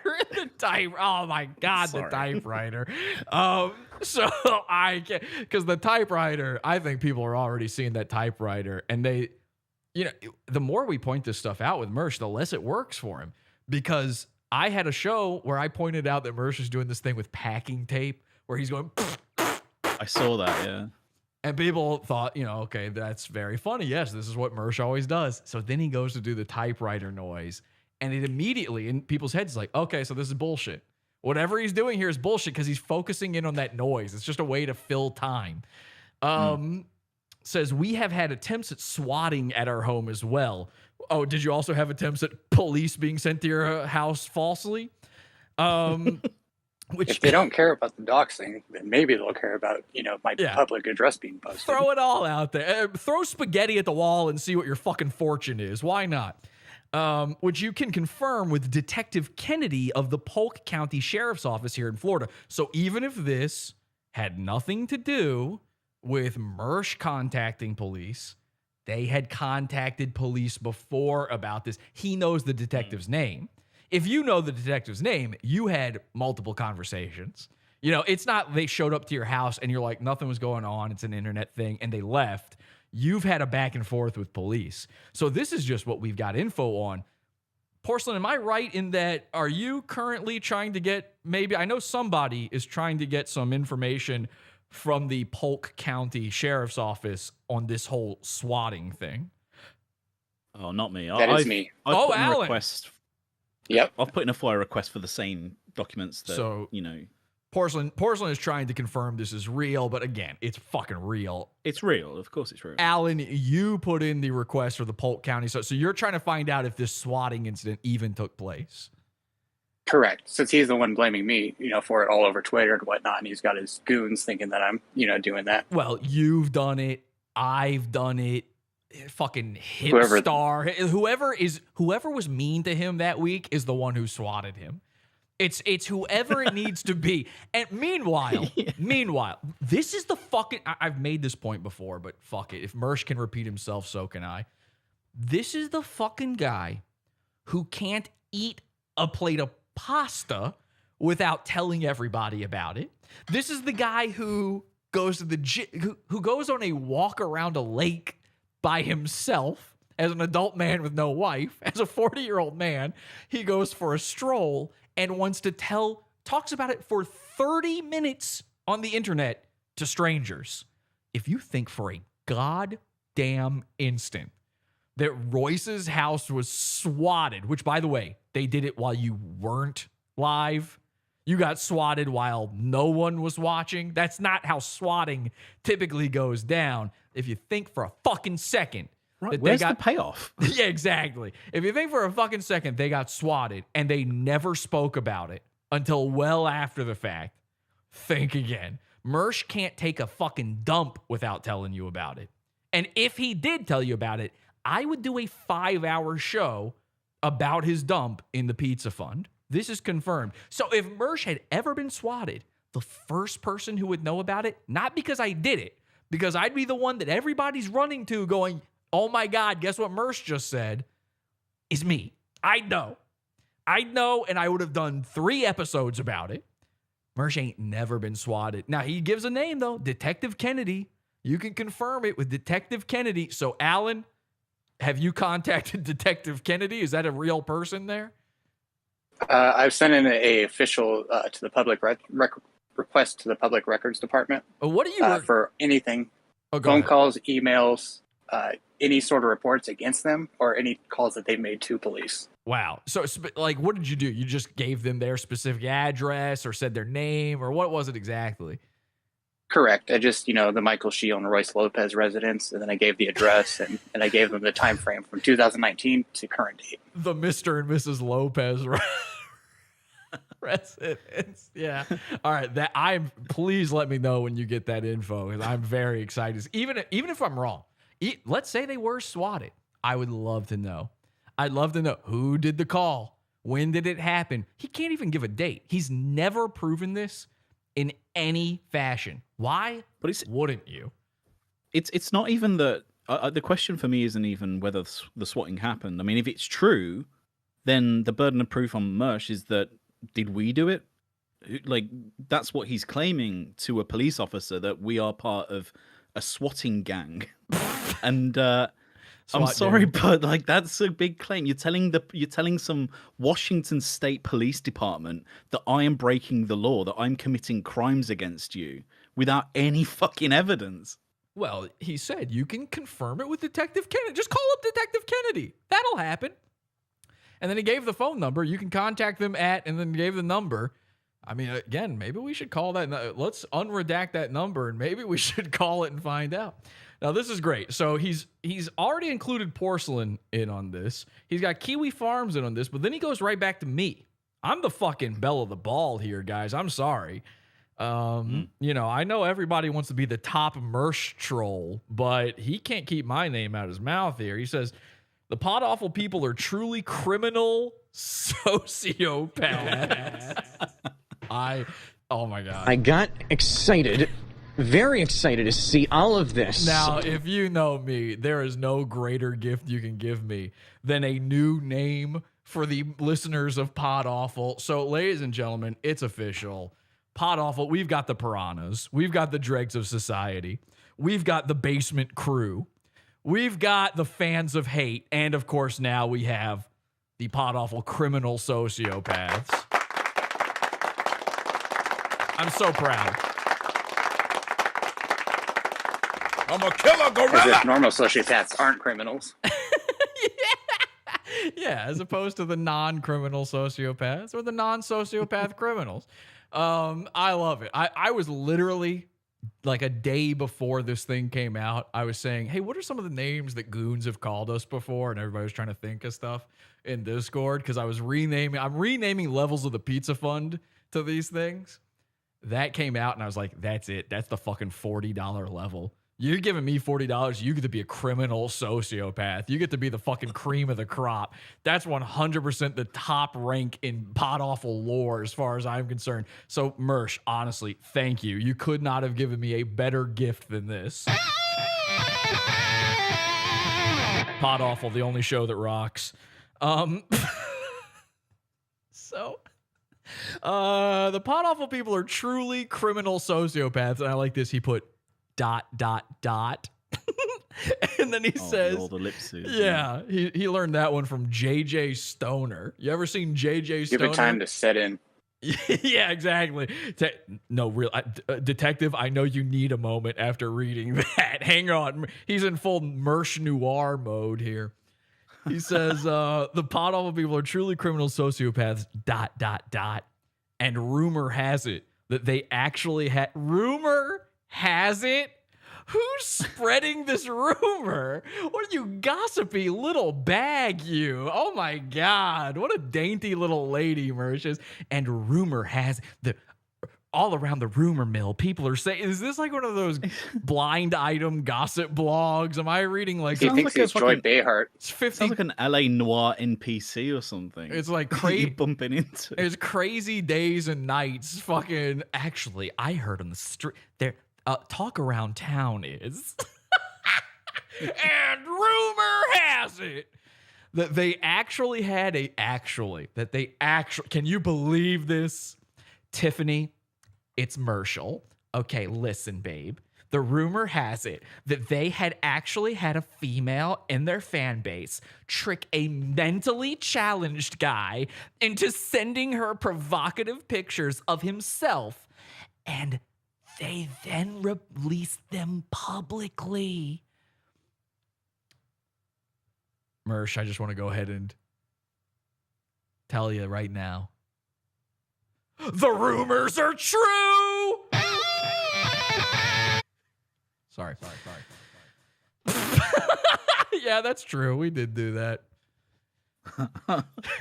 Now what? What does that have to do with fucking you, Mersh? How does that relate to you? That's another that he doxed Ethan Ralph thing. Exactly. And rumor has it. Sounds like you're the one spreading the rumor when you say there's no rumor. Let me tell you something. There's no rumor. I did multiple shows about it. It's not a rumor. You can just watch it happen in real time.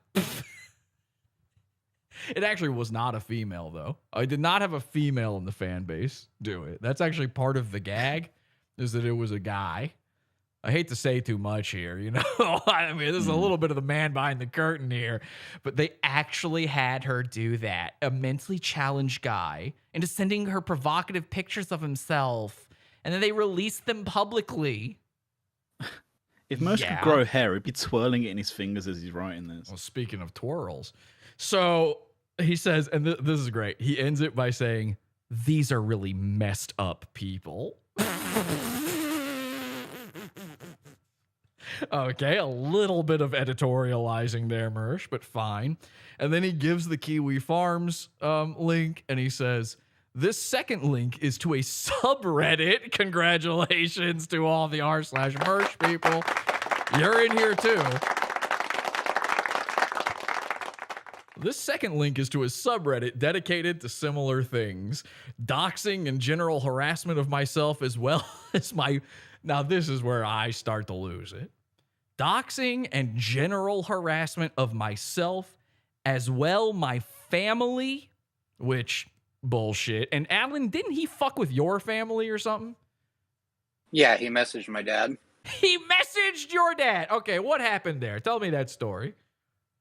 Okay, I actually have what he said. Right. On April 3rd of last year, actually, no, it was this year. so it must have been the anniversary. He had a date in his calendar. He said, maybe if you spent less time surfing and more time raising good children, then your son wouldn't be like this. Your son needs serious professional mental help. California has plenty of resources. Maybe you should help your son. And what was your dad's reaction to that? What? He started laughing and he called me. He's like, some Jewish guy called me and he, sent me those photos. Something you said. He did not say some Jewish 100%.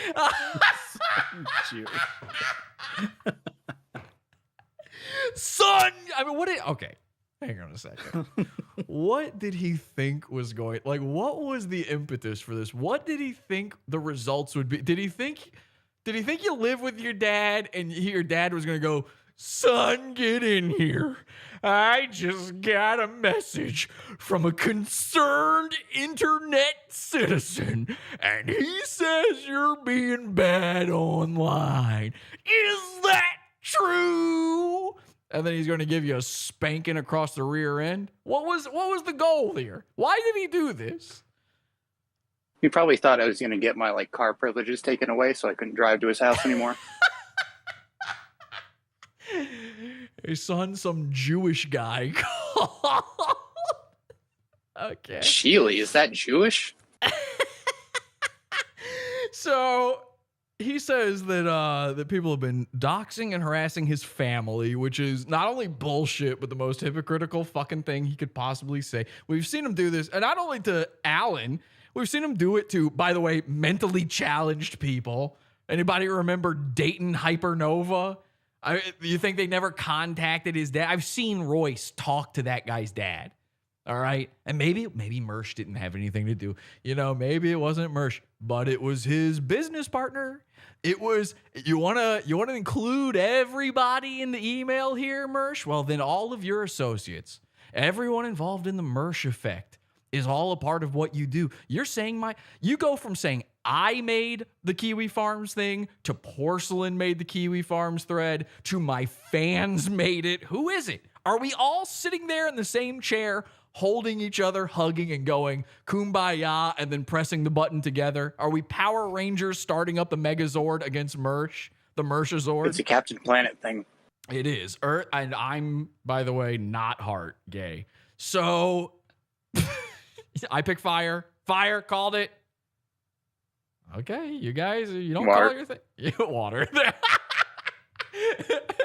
For the surfboard. That's cool, man. I like that. Yeah. Porcelain, which one would you be? Give me Earth. Okay. All right. You want, so you like the African guy. That's your, you is he African? Oh, yeah. Kwame. I think so. Oh, I've already screwed myself over. Okay. So not only does he say we were messing with his family, this bitch has the nerve to say that we harassed and doxed his girlfriend. Now, I don't know how on earth I would harass and dox a girlfriend when I truly believe Mersh has not had a girlfriend in the last 6 years. I just assumed you'd dox Sen Rhino. Yeah, does he mean Royce? Who is he talking about? How do you dox and harass an imaginary stripper? Somebody explain this to me. Because has he had, do we know if he's had any female companionship in the past few years since ROTC started? I've never seen any evidence of this. If I've only seen him berate women. You've only seen what? I've only seen him berate women in his chat. Yeah, well, of course, and he's smashing cougars and stuff like that. Yeah, who am I doxing and harassing? The poor fucking women that he's that he's dreaming of saying mean things to while he's over at Miller's Ale House. Oh my God, I have bonitis. I've seen Did him, I cross swords with this guy at some point? From Baked Alaska. So you see him what? I saw him waddle away with a girl from Baked Oh Alaska. no! It was the other guy's girlfriend that he was with. Porcelain, you gotta watch my stream on that incident because I go over in nitty gritty detail who that woman was to Mersh, and the answer is a complete stranger. No, he was not. Really? Yes, and I'm not just making that up. he even confirmed that. People were saying, well, look, Mersh is out with a hot girl. And then Mersh himself went to Twitter and said, I don't even know those people. If you watch, they're laughing at him when Baked calls him fat. they were just walking by at the same time? Mersh claimed that they were friends of his, but the girl in the video is clearly with another guy. She's like visibly. Oh, yeah. He doesn't know any ladies. I think the closest he's come to a relationship with an actual woman in the past few years was probably when he drunkenly called Martina Markota on election night. That was like, he probably remembers that as a date. He probably wrote that one down in his diary and said, hey, diary, I'm getting closer, okay? I probably thinks that's first base. Yeah. As far as I know, gay vampires don't have girlfriends. That's true. That's 100% true, and he is a gay vampire. We all know it. So, I don't know. I don't believe he's got a girlfriend. What are they saying in the chat room? Is it a doll? His girlfriend is a cat. They're saying, see, that's a little bit more recent, though. What if the couch was his girlfriend? A.G. Luck is his girlfriend. Yoba. Mersh can't even see his own dick. Nicole Arbor. His Applebee's bitches. They're saying in the chat room. She had a baby. Tiffany Dobbins. That's who it is. Oh, yeah. Detective Tiff. Yeah, he probably thinks this is a date. He walked away from this email going, I think that Tiffany bitch was actually into. If we were to go back to Nightwave archives to April, whatever, 2020, if you listen through those episodes, I guarantee you he said, like, I was actually macking on this girl recently, and she was like so obviously into me. And he's talking about this, where she's just like, okay, thanks for this info, and then never spoke to him Probably again. considers this cyber sex, this fucking email exchange. Well, detective. I don't know. Would he consider it cybersex if it's with a girl, an actual girl? So yeah, apparently people are harassing his imaginary girlfriend. All innocent people whose only sin is being involved with me. Which, by the way, that's a big enough sin. I think you actually go to hell for that. Why do you think so many people have broken away from you, Mersh? You had a satanic wedding, for crying out loud. That is a sin. This is great. If I were a bettering man, so he has a really retarded typo in here. If I were a bettering man, he clearly means betting man. But I think what happened here is his brain actually misfired. And he was thinking of like, oh, I wish I was a better man. You know, when he looks at himself in the mirror, which by the way, he actually has, Mersh is so fancy, he's got one of those double mirror vanities, but he's actually medically required to use those so he can only see one image of himself with his crossed eyes. But when he looks into the mirror, he doesn't like what he sees. I mean, how could you? So that tripped him up right here. He wanted to say if I was a betting man. He said if I were a bettering man, I would put money that whoever is trying to pin Owen's incident on me, which by the way, Mersh has publicly admitted to fucking with Owen's life multiple times. So if I were a bettering man, I'd put money that it was Mersh. He's the only one that was contacted. He probably was. Whoever's trying to pin Owen's incident on me is one of the frequent posters on this subreddit. Yeah, that makes sense. You know who probably fucked with Owen? Not the guy who talks about Owen Benjamin every single fucking night. It was probably one of the guys that don't like Mersh. That makes a lot of sense. It was Pod Awful. I still barely know who Owen Benjamin is. I've never gotten involved in that world. Even when I'd occasionally show up into the chat room of ROTC. I would only watch when they would make fun of lolcows. Like I watched the Dayton Hypernova stuff. And the second, I guess maybe people think of Owen Benjamin as a lolcow, but to me, it always had that political bent to it. And I can't watch that stuff. So I've never really checked in on it. I don't know that much about him. He says, I'm not very familiar I'm not very famous or well known. There's a very short list of people who are this obsessed with me. Mersh isn't very famous or well known. Call me a pedophile and dox my address. and I stick enough things on my butt, I'll make the most money. I know I'm fat. I know I'm a drunk. And I know I'm retarded. This may be the only time I've ever seen of Mersh admitting that he is not an e-celeb, that he is an unknown, that he is not famous. This was back in April 2020. I mean, he's been calling himself an e-celeb. His celebrity has grown. He's been calling himself an e-celeb since 2017, Porsalin. I know, I was just being I mean, this guy thought he was famous when they had 2,000 subscribers. By the way, you're not famous if you have 1 million subscribers on YouTube. You're not famous. Not anymore. Okay? In fact, not ever. You're not necessarily famous. Let me put it that way. If you are only famous for being on YouTube, then you are not famous because grandmas and grandpas don't know who you are. You know who's famous? Tom Cruise. He's famous. That's a famous guy. Angelina Jolie is famous. You know who's not famous? Porsalin. I'm sorry. You're not. You're just not famous. Okay? You weren't famous back when he wrote this. You're not famous now. You know who's also not famous though, Porsalin? This isn't bad to be. You know who's not famous? PewDiePie. PewDiePie is not famous. I know. I know that blows some people's minds. But if you were to walk down the street and say, hey, did you see the last PewDiePie to a random black dude? He'd look at you funny. And not just because you're Alan Powell and you're seething and bubbling at the mouth while holding a knife up to him. There's a different level on the internet than in the rest of life. And we need to stop using this word famous. Mersh especially. It's mostly Mersh. But for those of you out there who are a little confused, who think that there's such a thing as clout on the internet, I'm so sick of this word clout. It's Mersh's favorite fucking word, and he's never known what it means. He's never had it, he's never used it properly, and he's never gonna get it.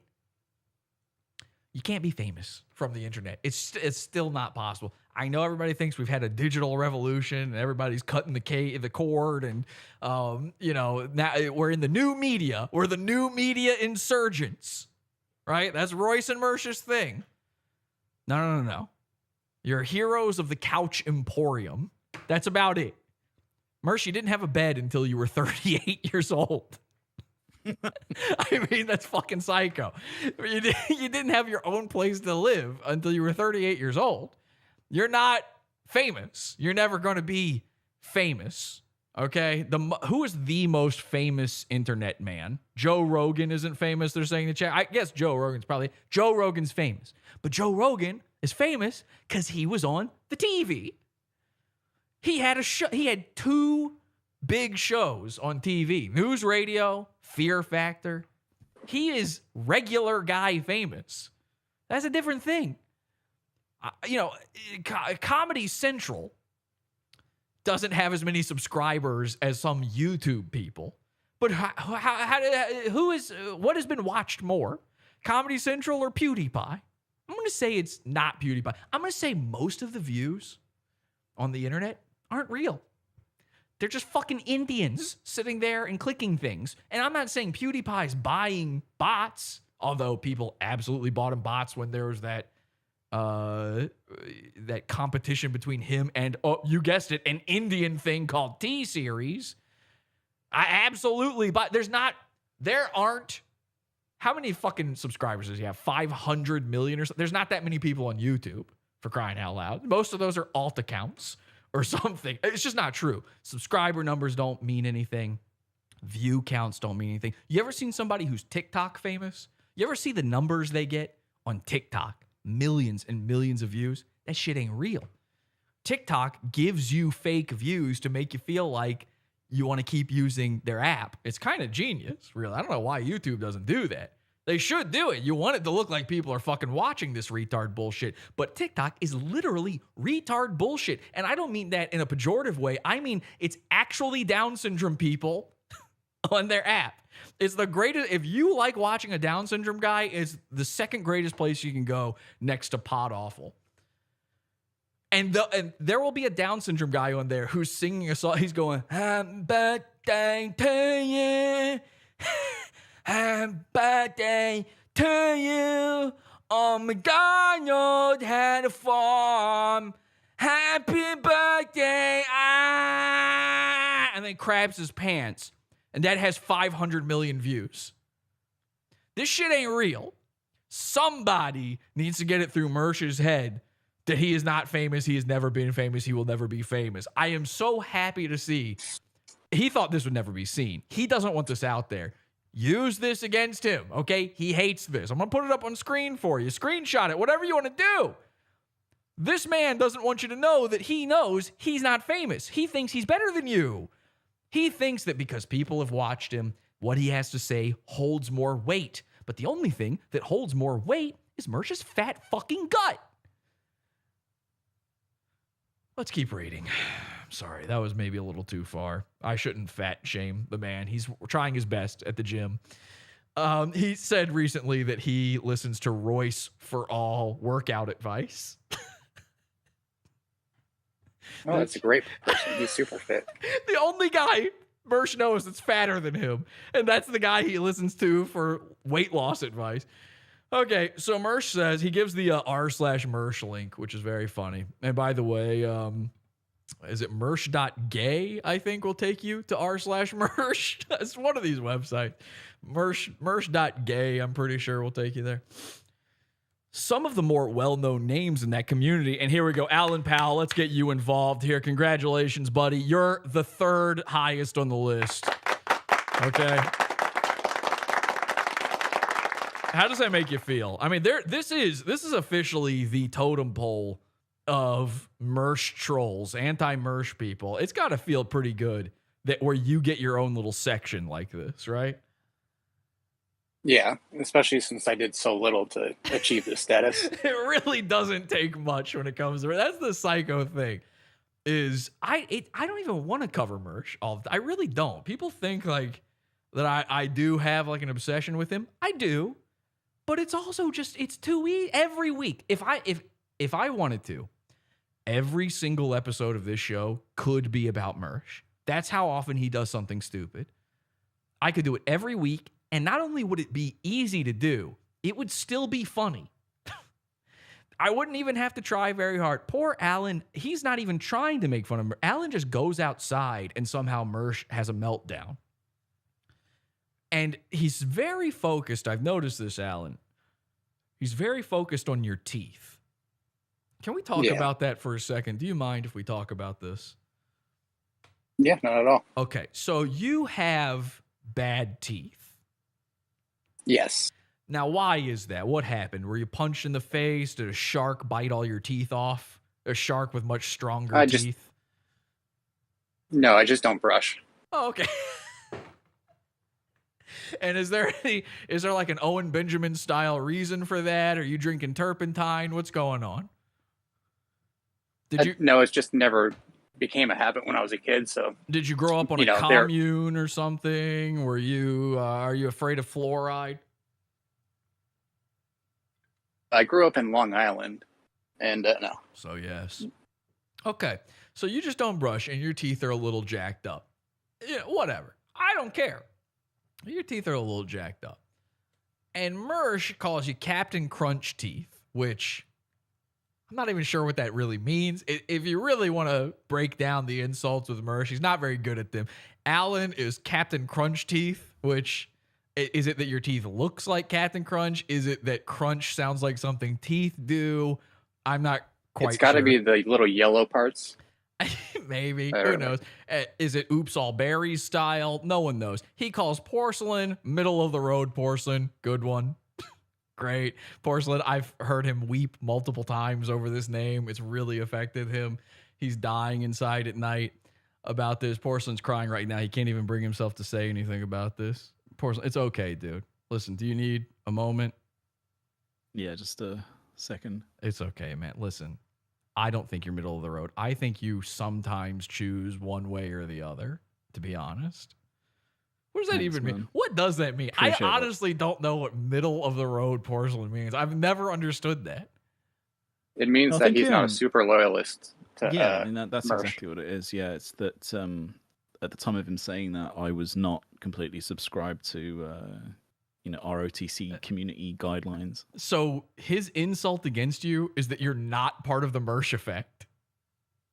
Yeah. Okay. That I broke free of his weird Discord cult. Okay, and then my insult is long hair man, which is just descriptive.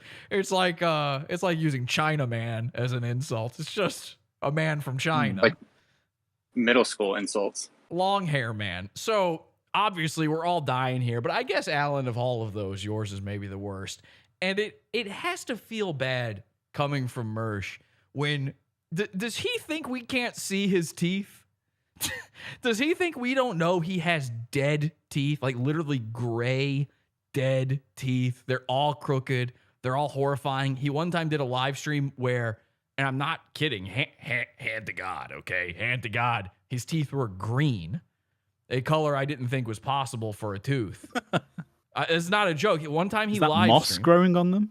Yeah. Well, they look like Eradicate teeth. That's the problem. That's the problem is Mersh always faces north, and so he's all there. Moss is always trying to grow all over his mouth. It might be the same thing. Algae. It might be the same thing that withers his hands too. He's constantly just scraping off a green slime from himself. They probably shift around when he chews on the bones. That's true. I gotta say this. Mersh hates it when you point out his dead teeth. It's the word. Like, he does not like it at all. He tries to hide it. He streams in low resolution. A lot of people think he does it because he's poor. And while, yes, he is poor, he does live in Section 8 housing, and he can't afford anything, and he doesn't actually pay his own rent. The government does it for him. We do it for him. Mersh actually, he purposefully streams in 370 from his camera, which I'm not sure that's even one of the numbers. He actually I think it's 380, and he lowered it another 10 just in case, just to hide it. He was going to do 240. And he's like, no, that'll be too obvious. And then he went to 380. And he's like, I don't know. He went, nah, let me go. He tried to get it to 365, somewhere in there, 361. And this is all just to hide his teeth. Mersh has dead teeth. You want to make Mersh mad? You want to get banned from his chat immediately? And by the way, his chat capos, the guys who are just given wrenches without asking for them so they'll stay loyal to him, they are listening to the show right now, and they are taking notes on what to ban you for in the next Nightwave episode. And I know this is true. I know this is real. Well, there's two ways I know this. One of them I can't tell you, but there's a guy who contacts me every once in a while from Mersh's little loyalty camp. And he's a weird guy because he's on both sides of the fence. He does like Mersh, but he loves to fucking grass on Mersh too. And he has said basically that this is true. Like, that they sometimes, I don't know if they still use a Discord to talk or whatever, but I know that back when they had a Discord, they would talk about like, okay, ban anybody who says this, ban anybody, when the triangle thing started, it's like ban anybody who says triangle. I also know this because I've seen it happen in front of my eyes. I've said, like, go into Mersh's chat tomorrow night and say this, and it's like a word that shouldn't mean anything to anybody but us, and they just immediately get banned. I don't know if it's Mersh doing it himself. I don't know if he tells them to do it, but this is what I've heard. Anyway, so we're going to try this as an experiment, and this is a fun thing about it. This is a fun thing about calling that out ahead of time is now they have two choices.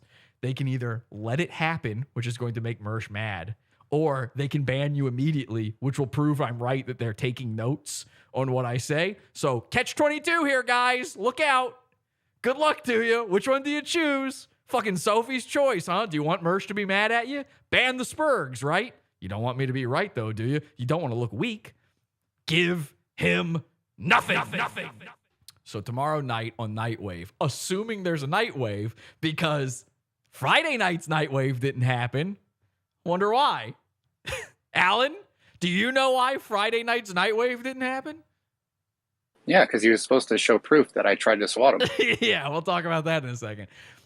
So tomorrow night, assuming Nightwave goes off like it's supposed to, go in there and just say dead tooth. That's it. That's all you got to do. Dead tooth Mersh. You don't have to throw in a Hollywood. You don't have to say pod awful or You don't have to FOIA. All of these things are fun, but the only thing you actually need is dead tooth. He hates it. He hates it because he doesn't want to be compared to Alan.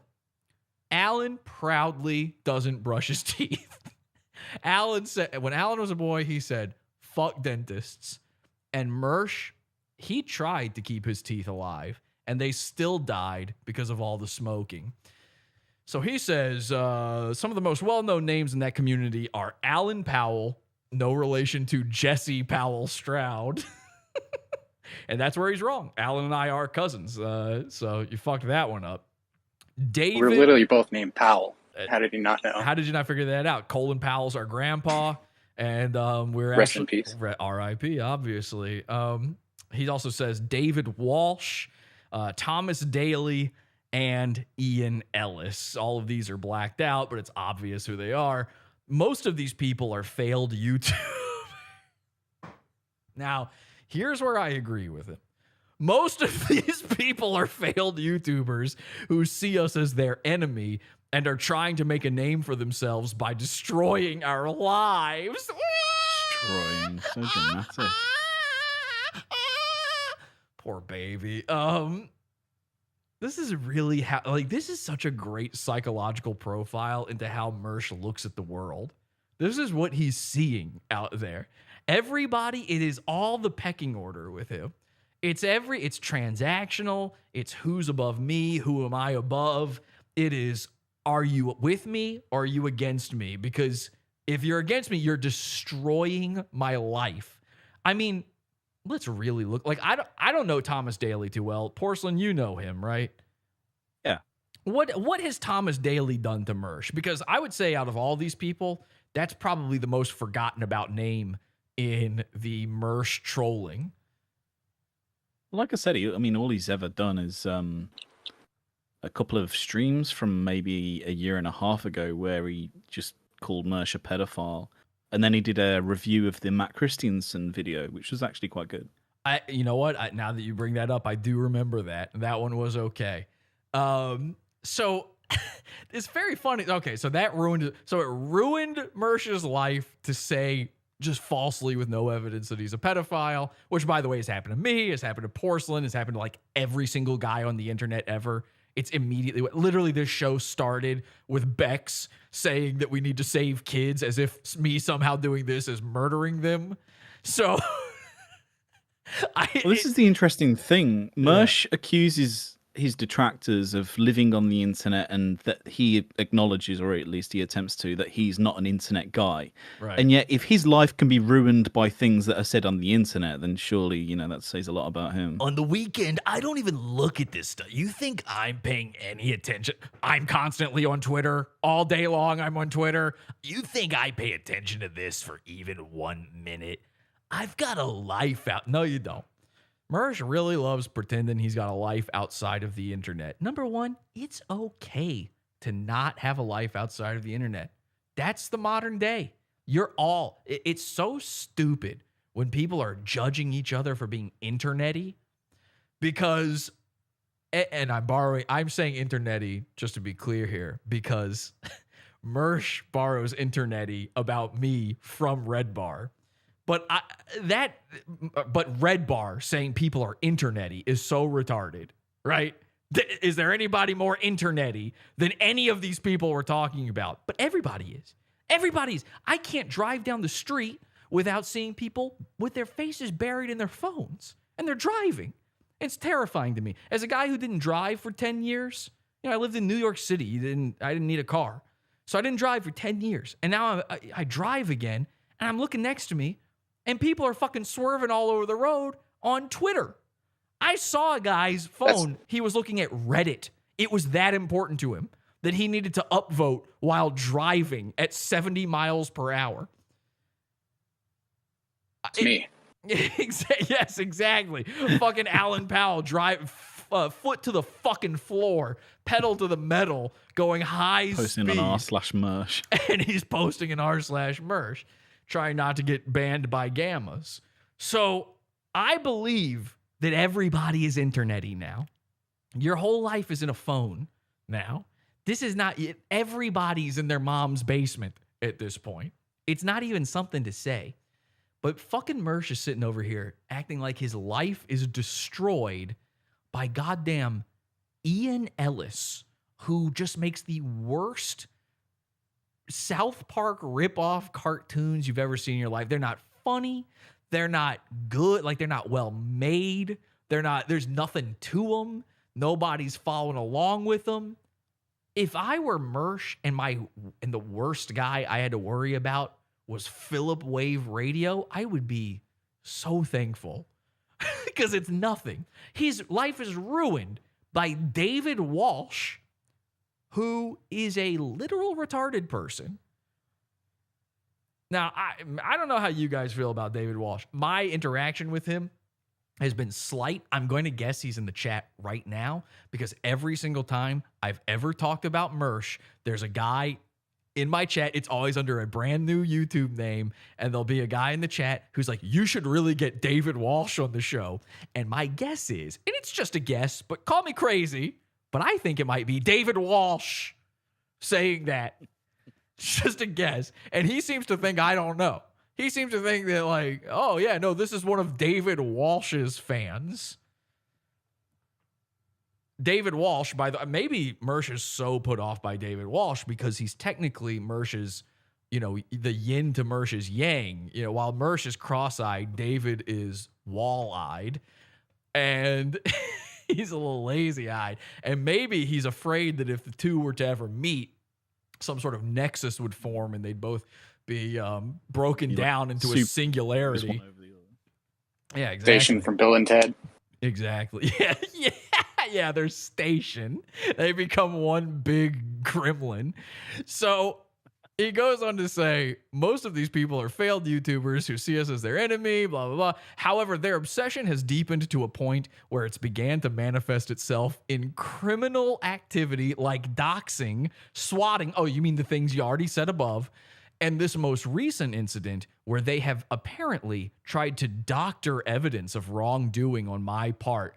Read that sentence again with me here. And this most recent incident where they have apparently tried to doctor evidence of wrongdoing on my part. If you don't hear Mersh's sick little slimy, I did nothing wrong. That thing he does all the time. Apparently, people are saying I doctored evidence, but I had nothing to, it's right there. You can feel it when he's lying. If you know Mersh, you've heard him say shit like this before about stuff he's lying about. He's trying to tell you. He's doing a wink and a nod. I had nothing to do with it. Alan Powell's dad, I don't know why he's saying I'm one of the chosen people. I had nothing to do with this whatsoever, obviously. Here is a link to Alan Powell's Twitter account. I have also attached a screenshot of him stating explicitly that my sister and ex-girlfriends should be raped to teach me a lesson. Now, Alan, did you say that his sister and his ex-girlfriend should be raped to teach him a lesson? I commented on David Walsh's channel saying that I hope that happens because he had said the same thing about David's dog the night before.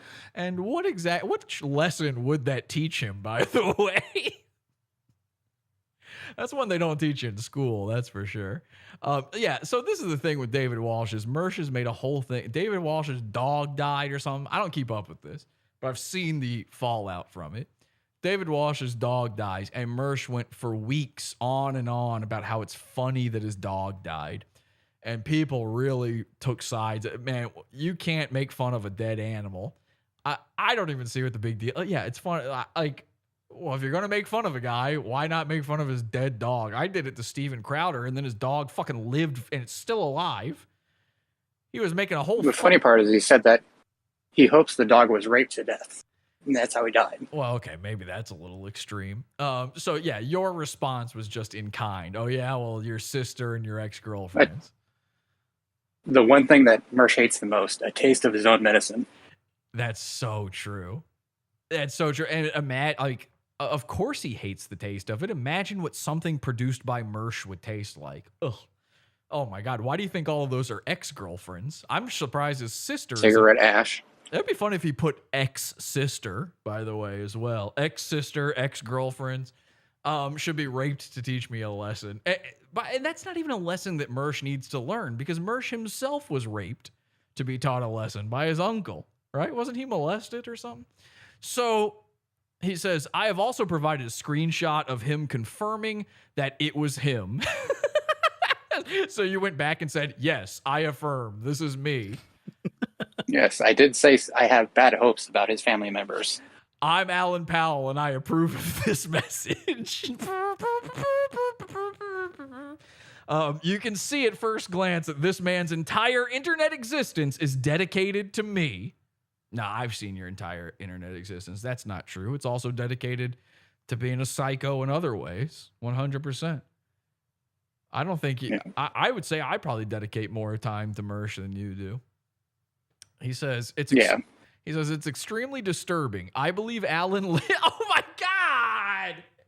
So he's like, this guy's obsessed with me. He's doing creepy things and he's doxing me. I believe he lives in... And then they do a really bad job of blacking out where you live, because I know exactly what that says. In California, but I got that information third hand, so its reliability may not be 100%. Now, was he right about where you live here?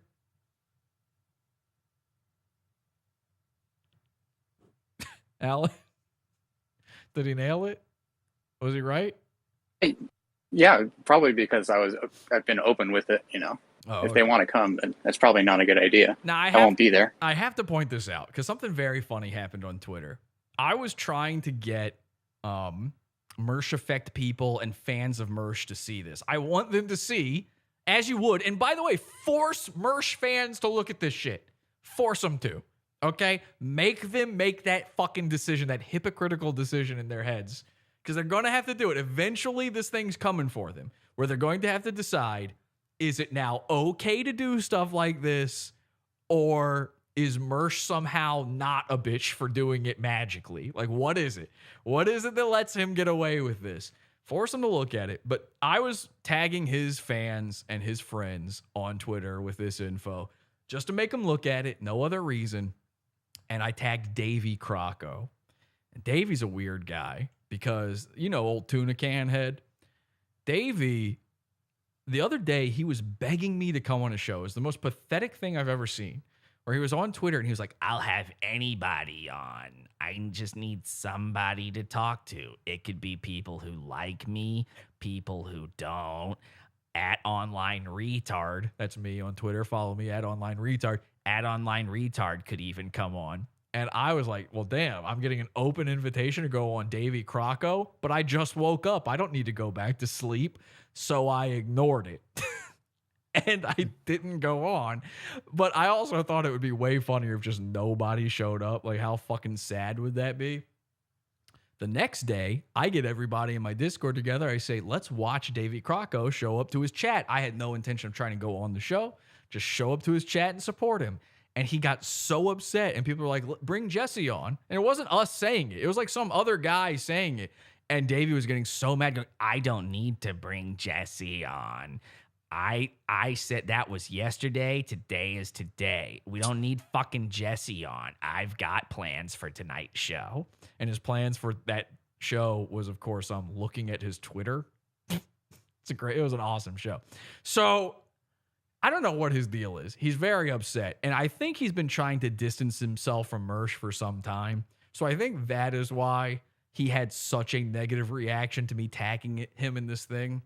But I did tag him in this, and I didn't say anything else, but he replied with some negative tweet. And I said, hey, man, all I know is, and this is true, somebody on Reddit said that they believed that Davey might have been the one to provide Mersh with Alan's docs. Now, if that's true, if that's not, I don't know. It's not why I tagged him, but I just said that. And, of course, Davey says I'm lying. But the thing is, a really interesting thing happened there. What I actually said to Davey was, somebody said you provided Mersh the docs. I didn't say whose. I said the docs. And Davey's response was, I never doxed Alan. Now, this might be the most cartoonish Peter Griffin way of giving yourself away I've ever seen. Alan, I know you don't think it was Davey. I've seen you reply to this saying you don't think he did it. But what do you think about the fact that I didn't say it was you and then he said it was you? It could be that he's saying that I was the one person he didn't dox. Oh, now that's interesting. So he might have given Mersh any other information but yours. You are kind of friendly with Davey or something? What is the story there? Yeah, he didn't like go hard against me. Like he wasn't a full Mersh sycophant when the road trip to First Savannah went down. I don't know about that. I mean, he's a pretty big sycophant. I think he gave himself away. To be honest, did Davey know where you live? No. Well, he could have looked it up like anybody else. I think he gave himself away. That's my personal opinion. But it was anyone that I've donated to, they could probably track it through the PayPal. Have you donated to Davey? Yeah, I think so. Well, then. Bada bing, bada boom, baby. Guilty. As far as I'm concerned, he did it. So everybody spread that around. Say Davey doxes people. He's Mersh's butt buddy. He sucks Mersh's butt. He eats his hole, and he wants to wear Mersh like a diaper and suck down his diarrhea. So, okay. Should I show there's another page of this. Let me just show this real quick. We've got page 2 here. It's just, it says, here is Alan's YouTube account. And here's a video that actually features him in it for reference on what he looks like. Crazy. That's a fucking crazy thing to do. If there is anything else I can do to assist you, please do not hesitate to reach out. I can provide information on these people who make fun of me anytime, any day of the week. And then he signs it, Mike Mersh Shealy. I love this. Co-founder, ROTC Media. He's not a host. He's not just part of and by the way, ROTC Media, not Revenge of the Sis, ROTC Media, because how silly would it sound to tell people that you're the co-founder of Revenge of the Sis? I mean, Star Wars. So, and he's a co-founder. You're a sound... Yeah, it's the umbrella company of the whole mechanism. Of course, yeah. And also, so is We're Not Sorry and More Like Radio and all their other Guns for Tards, all their stupid branding. I love co-founder, though. That's like such a SoundCloud CEO thing to do. Yeah, I'm a CEO of my company. I'm a co-founder. That's totally on his LinkedIn. I got an LLC. By the way, maybe you want to take down that whole co-founder thing from your little outro message there, Mersh, because you want to know the way you were actually doxed? You want to know the way that people knew where Royce lived? It was in your LLC. That's how they found it. That's what they posted to Kiwi Farms. They searched for the ROTC LLC. Your phone number and address came up. And then, of course, he's got his phone number in there and then his email, which is like mershcomedy@gmail.com or something. That's not fucking hidden either. And so this is why I believe this is a real email, because I have emailed Mersh before. I know this is his legit signature. I can read enough of that number to go, that's his fucking number. That's all the info right there. And then, of course, you've got the response from the detective here. It says, thank you for getting back to me so quickly. What is the best number to contact you? I am working from home this afternoon. Detective Tiffany Dobbins, which almost sounds fake, to be honest. He said he was working from home? Tiffany Dobbins said she's working from home. Yeah. And then Mersh, there's another one here that Mersh sent that just starts with, hello, detective. You know he loves... fellow detective. Yes, fellow detective. You know he loves sending that. He really thought, like, detective. Mersh thinks he's a crime guy. Have you seen him talk about this Gabby Petito case? He was saying... Yeah, he thinks he solved it. He thinks he solved it. He really does. He said, I called it. I knew where she was. I knew she was dead. I called it. I knew Brian Laundrie was dead. He was saying this. And he's not being sarcastic when he says this stuff. He thinks he sits there and he smokes enough cigarettes that he believes he really is this Mersh Noir character. He thinks he's like up to something. Like he's on a different wavelength than me or you. All right, let's come back here in just a second and talk a little bit more about this. We'll be right back after this. God entered my body like a body my same size. I know all of God's secrets. Would you now like to know what God thinks? Portable is our God now. And I do see non-stop visions from God. Do you want to get an answer on what God thinks from somebody that doesn't have God, or do you want an answer from somebody that does have God? Click on the link.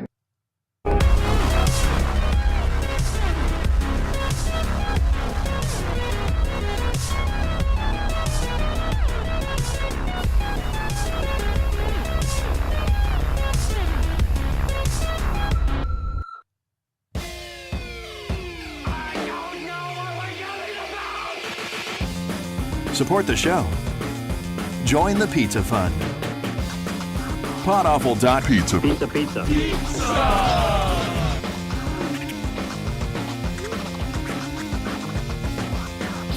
Podawful.pizza.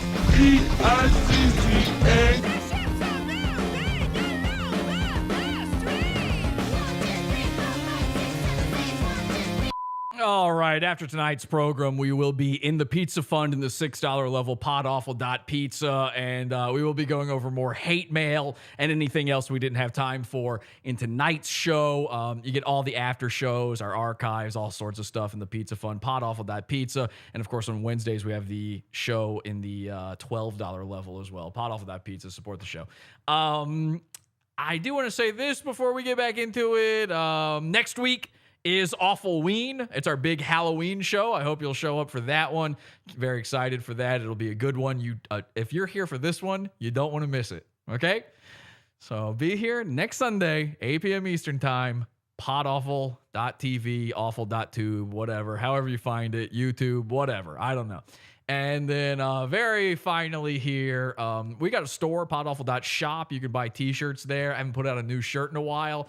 Be on the lookout very soon for a brand new shirt that, again, if you're here tonight, will probably interest you. I'll probably debut that one on Awfulween, but just look out for that. So if anybody's, people bought shirts, I advertised the shirts last week and people bought shirts. Thank you to those people. But I do want to just warn you, if you are thinking about grabbing some shirts, there's another new one coming here soon. So maybe hold off.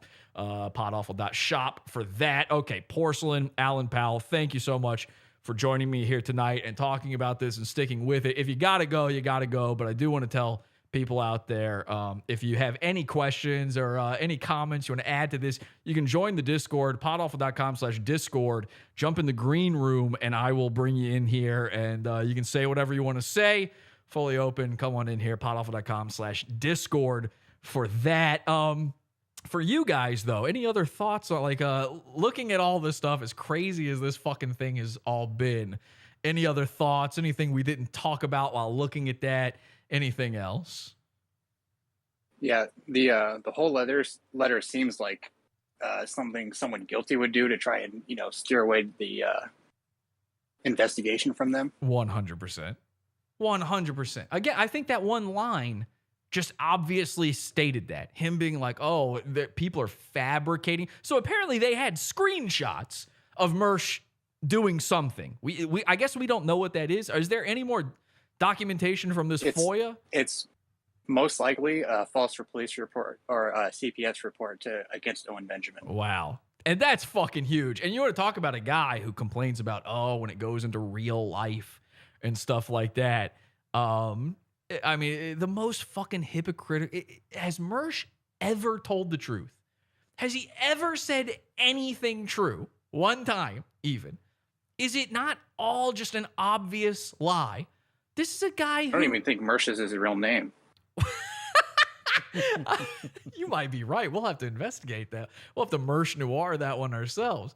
Mersh is a guy who thought he could get away with lying about losing weight, even though we can see him. I mean, think about the level of pathological lying you would have to be to go, well, if I just tell people I'm skinnier, they'll believe it. You're on camera. Every time you adjust in your seat, we see your titties. You clearly are getting bigger, and you know it killed him when Baked Alaska like officially showed that with that footage when he showed like, hey, here's the end of White Boy Summer for you forever. You've lost no weight. You're fatter than the last time we saw you, if anything.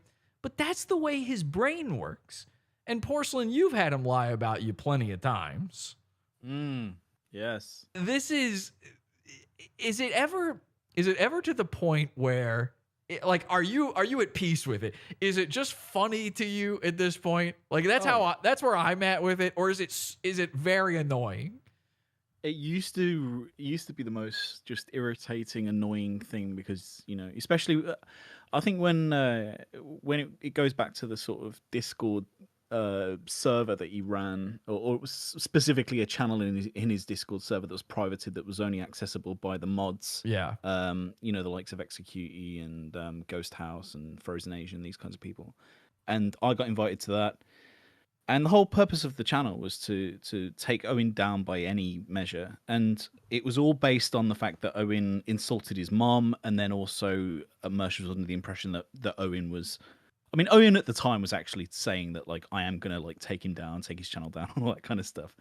So that was when I got all of my kind of, like, this is pissing me off kind of energy out of me. And then since then, it's kind of, you know, it is what it is. I mean, like, you know, when he sort of echoed the pedophile child, the fucking rapist sort of accusations, you know, you roll your eyes and you just realize that this man is just a compulsive liar, and he'll wriggle his way out of anything. So yeah, I mean, at this point, you know, none of this surprises me really. It's an elevation of what he's been up to, but it's certainly not out of character. We've got James in here. James Fleming, go ahead. Actually, this is Sam from the Whitfield Report. Oh, well, hello, Sam. How you doing? Hello, Sam. Good.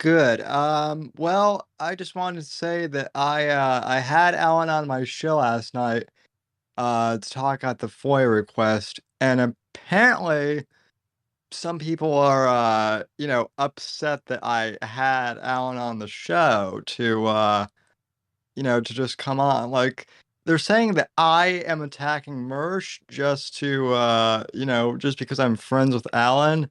That's not how attacking someone works. Let me clear this up for people. Pure projection. That has nothing to do with it.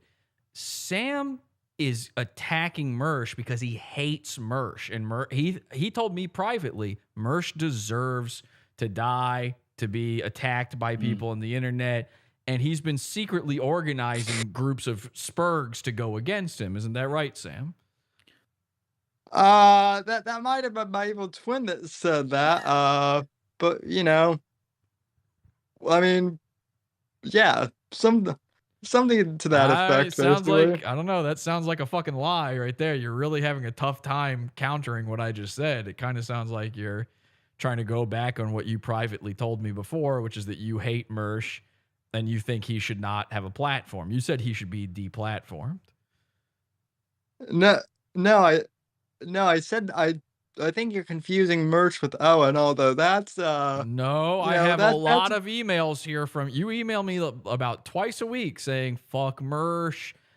If I ever got my hands on that fat-necked and then you use a word I don't say, I will absolutely put a pounding to him. You said it would almost like it was a sexual thing, to be honest.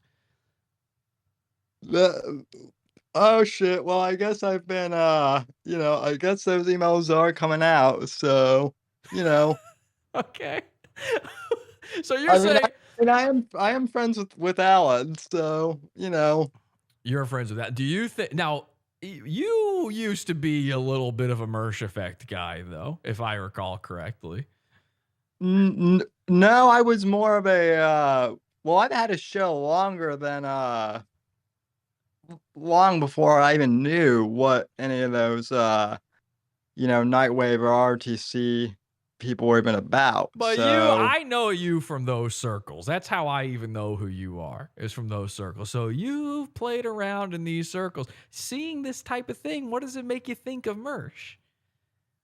I just think it's hilarious that Mersh's entire beef with Alan was over, Alan driving to Owen's house, allegedly. The fact that Allegedly. he couldn't pick up that was a troll, an obvious troll, is,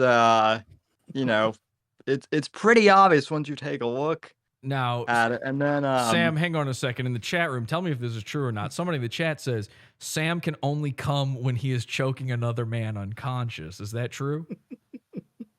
That's what I just read. They, Ben. They're also saying now, Sam. They're also saying Mersh stole jokes from Sam. Is that true? I mean, Mersh has stolen several jokes from me and other, from other comedians. So that's not surprising. Now, somebody else in the chat says that you sound like a supermodel Chad. Now, I've seen you. Do you consider yourself to be sort of a Chad, like a very beautiful man? Well, I don't know about that. I do know that some of my fans think that. I'm flattered though. I think Mersh is just Now, another guy, Sam, another guy in the chat says that you're hitting those vowels very hard. I'm hitting the what very hard? The vowels in the words you say. Oh. Yeah. A-E-I-O-U and sometimes Y, but then again, why not really? You know what I mean? Yeah. Why not? You do? Okay. Well, anyway, Sam, so people are mad at you for talking to Alan about this. Are they going to be mad at me for talking to Alan about this? Why are they mad at you specifically about this if you're not a Mersh guy? Yeah, I have no idea. Guilt by association, I guess. Now they're saying in the chat room and address this rumor for me, Sam. They're saying you're hung like a field mouse. Is that true? I'm hung like a field mouse. Well, that would maybe a nuclear field mouse. Now somebody else says that you're tooth guarding right now. By defending Alan, you're tooth guarding. Do you think that's true? Tooth guarding? That's a new one. That's a new one. Now hang on. Now Sam, hang on a fucking second here, because this is interesting. Somebody said this in the chat room. Let me try to find it again. They said, Jesse, get him to say your name. Can you say my name for me? Jesse. That was maybe the worst attempt I've ever heard at saying Jesse. They were right for having you do that. Now, also in the chat room, they're calling you a total tooth guard. And they're saying this guy's a little slow on the draw. Is that true? Well, I mean, depends where you're talking. So I don't know. Well, what the fuck does that mean? Where you're talking? I don't know what they mean by tooth guard. I mean, listen. Okay, hang on. If you're still on tooth guard, then they're right. You're a little slow. But hang on a second here. They're saying in the chat room, and I just want to address it because you called in to address the people who are talking shit about you. Now I see them in the chat room, and I don't know, Sam. I don't know you too well, to be honest. We've talked before. You've invited me on your program before. I remember that. But I just want to give you your chance here to respond. Somebody says this guy has definitely licked paint before. Is that true? Well, that can't be true. That can't be true. You've never licked paint, right? Because how would your tongue even reach? I don't know. Exactly. Now, they're also saying the lobotomy segment. I don't know what that means. Yeah. What do they mean by that? I have no idea. Somebody is upset that your last name is Whitfield, and I believe the way they've capitalized it here, I believe it's because what they're implying is that you should not be allowed to have the word wit in your name. But you spell it with an H, do you not?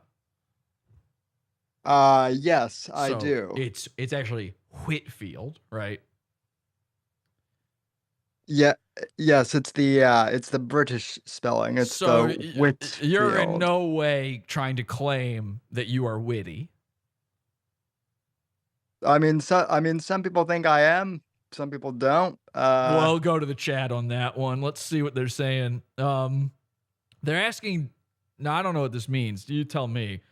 They're asking, did you take the short bus to school? That I can confirm. You did.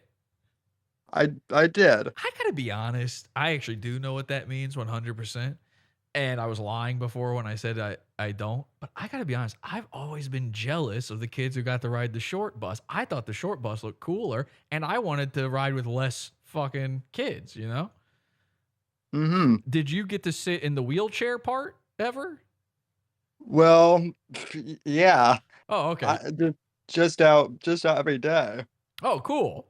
Oh, wait, does that mean you're in a wheelchair? Yeah. To be fair though, I'm not the. Yikes! Fuck, dude, you're in a wheelchair. I'm not the. What happened? Were you in like a horrific accident?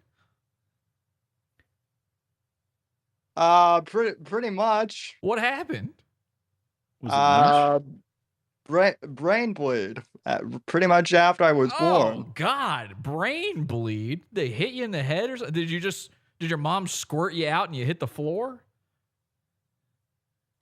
I'm not sure. I'm not sure what happened. Basically, whoa, wait a basically second. like a doctor left me unattended or something, and yeah. Hang on, Sam. I think I'm just putting this together, and I want to apologize for what's going on here. Can I ask you a personal question? This is from me. This isn't the chat room. Sure. Are you like what is the word you're supposed to use here? I can't remember how the treadmill goes. Forgive me because I might use the wrong terminology here, okay? I'm not trying to say anything mean. You're not mentally challenged, are you? No. Or like special ed, maybe? Did you? No, I'm not. Okay. No, I'm not. I'm not Mersh. So. Damn! Call me a pedophile and follow me on my address. There's cyberbullying me. And I know I'm retarded. I don't plan on using my platform to jerk myself off and tell jokes about the blacks every night. Okay, go ahead. There's Sam. work to be done. Okay, Sam, go ahead. What were you saying? Because I didn't want people making fun of you. I just put that together that maybe they were saying you're retarded. So. Oh wait. No, as I've said, I may be crippled, but I'm not retarded. So. Yeah, but basically, hang on. Okay, go ahead. If let's see. I don't have fucking all day. Jesus Christ. Sorry, I'm just this comment. Guns for tards has just backfired. Yeah, well, yeah, that's true. Guns for Tards has backfired. And also apparently I'm a conspirator against Mersh for also watching Porsalin documentaries, which wouldn't the entire internet then be conspiring against Mersh because everyone suck his fucking dick some more, why don't you? You're already down there on your knees. I mean, what do you think? What do you think? Porsalin's going to be your best bud now? As you said, the whole internet watches his docs. Are you trying to Mersh affect me? Are now, you son? trying to fucking Mersh affect us right now? Well, I am trying to Sam affect you guys. All right. So. This is getting a little gay. If anybody else wants to call in, podawful.com/Discord, join the green room. I'll bring you in. Sam, I'm gonna give you one chance here. You've got 30 seconds on the clock to make one final point. And if you are able to make that point within 30 seconds. We will respond to it as if you're a normal guy. Are you ready? Mm-hmm. Okay, hang on a second. Wait, I don't actually have a stopwatch ready. Hang on, I'm going to actually do this, okay? Let's get... Can you count to 30 there, son? Reset. Okay, here we go. 30 minutes on the clock. Are you ready, Sam? Yeah. And go. Anyway, the point I was going to make is Alan Powell is the greatest troll who ever lived. Good night, everyone. Hell yeah. I got excited, very excited to see all of this. And by the way, 7 seconds. 7 seconds. He had time to spare. So congratulations to Sam. He did it. Podawful.com/Discord if you want to join in and say anything that isn't whatever all of that was. And Alan, I don't think that you're at fault for, whatever it was that Sam had a problem with.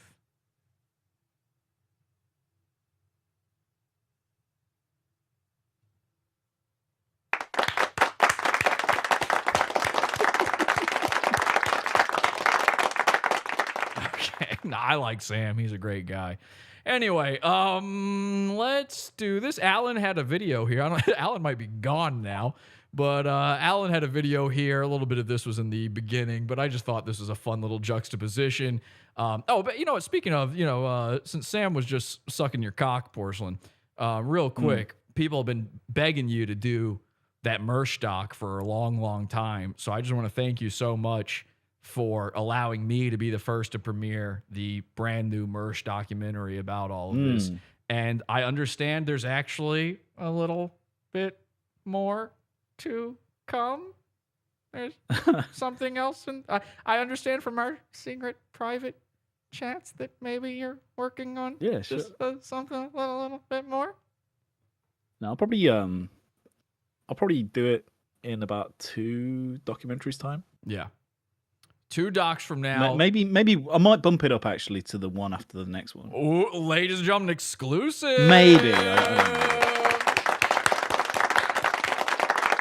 I have autism. I can't help it. Now, I happen to know what the next documentary is going to be as well. You've secretly told me that.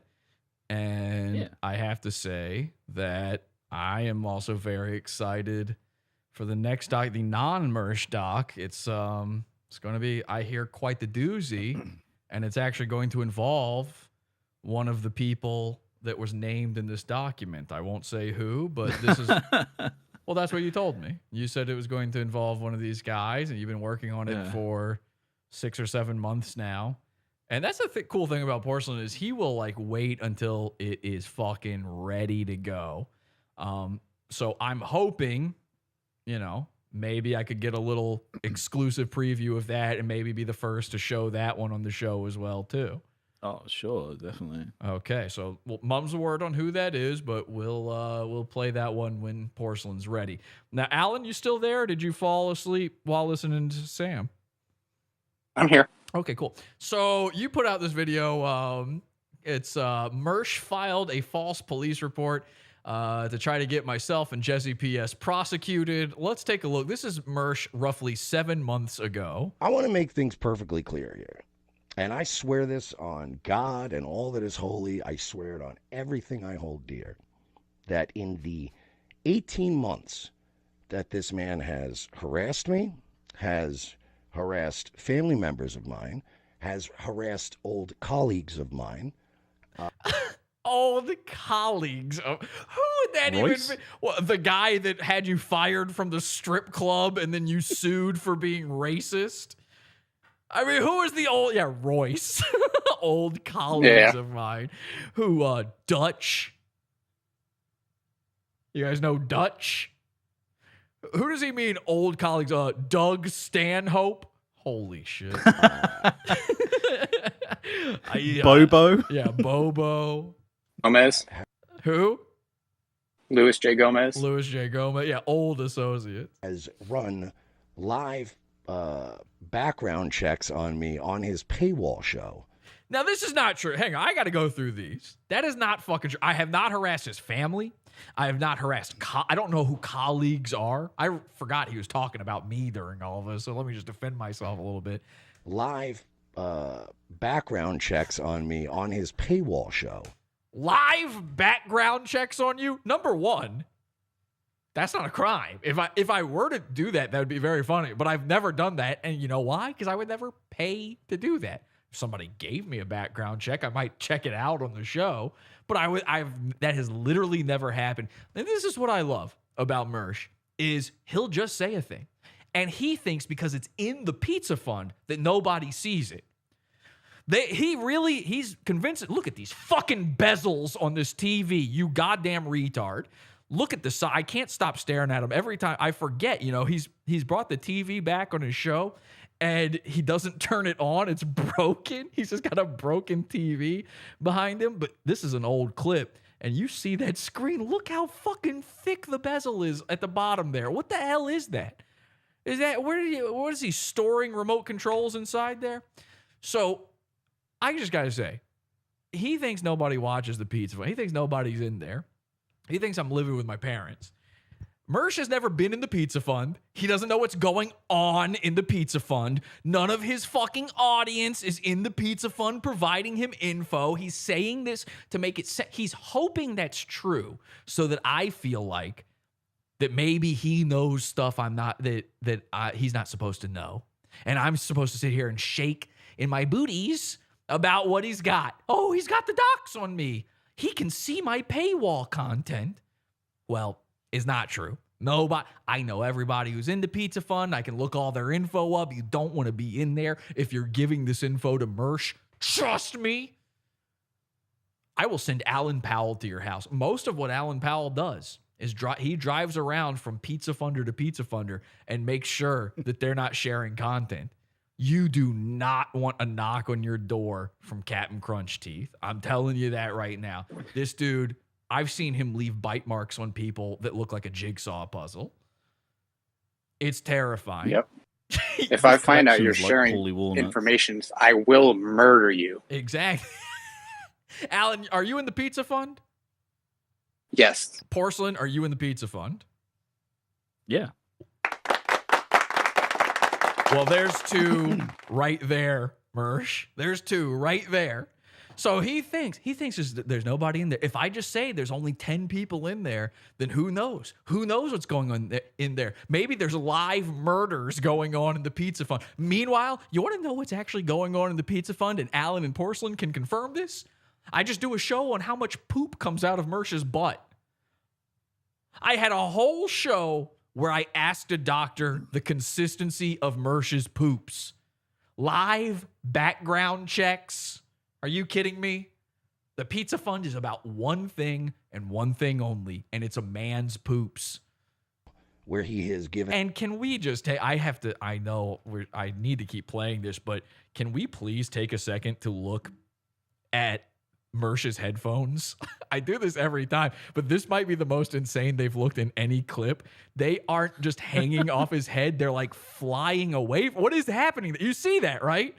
You see what I'm talking about? Yeah, it looks like a Saint Bernard. There's space. They're below his ears. Forget below his ears. Why? Yeah, they're like a dog's ears hanging off like a Saint Bernard. This blue space here, that's the headphone back there. Why is it? You must be getting such a tinny sound. I have never seen headphones do that in my life. In any scenario, you could put them on a child's head and they wouldn't do that. What the fuck is that? Seriously, look at this. I want to make things perfectly Equipment is clear. too much for him to manage. Microphone's all fucked up. Headphones fucked up. Well, he loves pointing that microphone at his crotch. He does not want to talk into that microphone. And I swear. And look at you know what? Hang on a second. Fuck him. Let's look at those teeth. I want to make things perfectly clear here. And I swear. You showed a little too much. Oh, boy, There we Mersh. Who's Captain Crunch? Who is he again? Use Gnaw. You look like fucking Beethoven right now. What is going on with these headphones? I can't get over it. I really cannot get over the headphones. It is psycho. For the audio-only people out there, do yourselves a favor. Tune into the video for at least this one part, okay? Mark the timestamp and look at this shit because you're not imagining it properly. You couldn't. You've never seen this before. It can't be that expensive for new headphones, surely. Forget new head. If this is happening to your head, you have like tiny head. You're a water head. You're one of those shrunken head people. You have encephalitis or something. What is that shit called? Where you're Beetlejuice? I mean, what the fuck is this? I've seen Mersh in real life. I don't remember his head being too small. But are these just the world's biggest earphones? Like, for instance, my head is huge. It's really big. Well, and wearing headphones if for you look on the a long time hurts my ears. I don't know if does that happen to you guys where you wear headphones for like an hour and your head hurts from it? Well, I was just going to say, if you look at the top right of the headphone, you can see that there's like that they've been extended to make them even lower. I know. I think he's been rage quitting so much, like throwing them off, that they've worked permanently. He could shorten them and have the headphones at least covering the ears. Yeah, you're right. Somewhat better than it is. Ladies and gentlemen, we've brought out the Telestrator. This is something Millhip now copies from me, the Telestrator. Porsalin's right. He has extended them. Now, I have to extend mine. Mine are extended because my head is big. And it fucking hurts my head, and I try to make them as loose as possible, but not to the point where they're falling off. But let me just, if you're not seeing what I'm seeing, let me just trace the headphone here for you, and tell me if you've ever in your life seen anything like this, where the headphone, it's not just below his ear, it's not just too low, it is sticking out. Oops, that's a little far, but not much. It's sticking out from the head. If we come in here and we do this, now he's Beethoven, okay? This is a dog. Woof, woof. Look at those teeth. That's horrifying. And, of course, then you've got the eyeballs. One of them's looking over here. The other one's looking over here. The only thing that could make this any worse is if he wasn't wearing the stupid hat from his sponsor, which I guess that fell through when nobody fucking bought it because most of your audience is fake. If he wasn't wearing this hat, keep in mind what his head would actually look like. We would have this, and then we would have the Sprout from Super Mario Brothers 2 up here.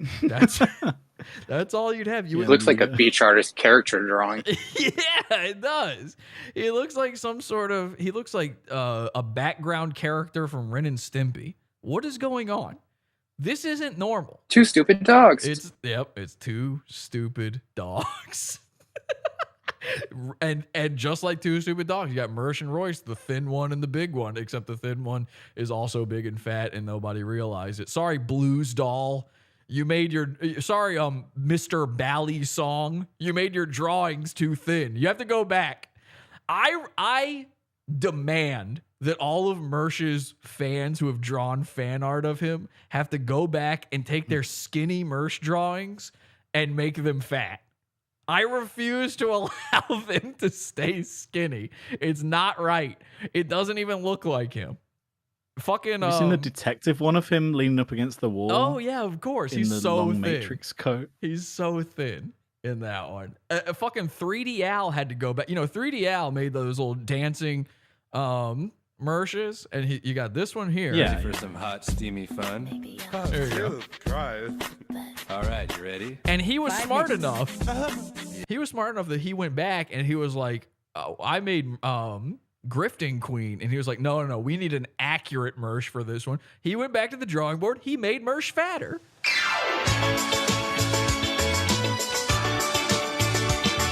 Now, I'm not going to play the whole thing. Sorry, Grifting Queen fans, but you can't have the whole thing. I've actually seen it. 3D Al went back a third time and made Mersh even fatter for another video. They should all be forced to do that. It should be a crime to draw a guy so thin when he's that fat. Swear this on God and all that is holy. So it means nothing to him. He's going to go and spit on Stephanie Phelps or whatever her name is. Swear it on everything I hold dear that in the 18 months. What does Mersh hold dear? The keys to his BMW? Funny that he's swearing on all things holy and at the same time going to satanic weddings and stuff like that. This is a man who held a flaming sword. Nothing has ever been holy in Mersh's life except his underwear. That this man has harassed me, has harassed family members of mine. Not true. I called his sister publicly on a show. You want to see the harassment? I called her. She didn't answer. That's how the show went down. I called her. You know why I called her? She's a ghost hunter. It was probably a year ago on Awfulween. I called her to see if I could get ghost hunting help. Of course, now what I didn't tell her, what I never got the chance to say to her was the help I needed with a ghost was that it was a bone munching ghost. Oh my God, I have bone-itis. All other bone fragments in the future, Bones please, to make me. us feel I just good. need 8. So maybe there was a little bit of something there, but she put her phone number out in order for you. The whole reason I had it was because she puts her number out there so that you can get her services as a ghost hunter.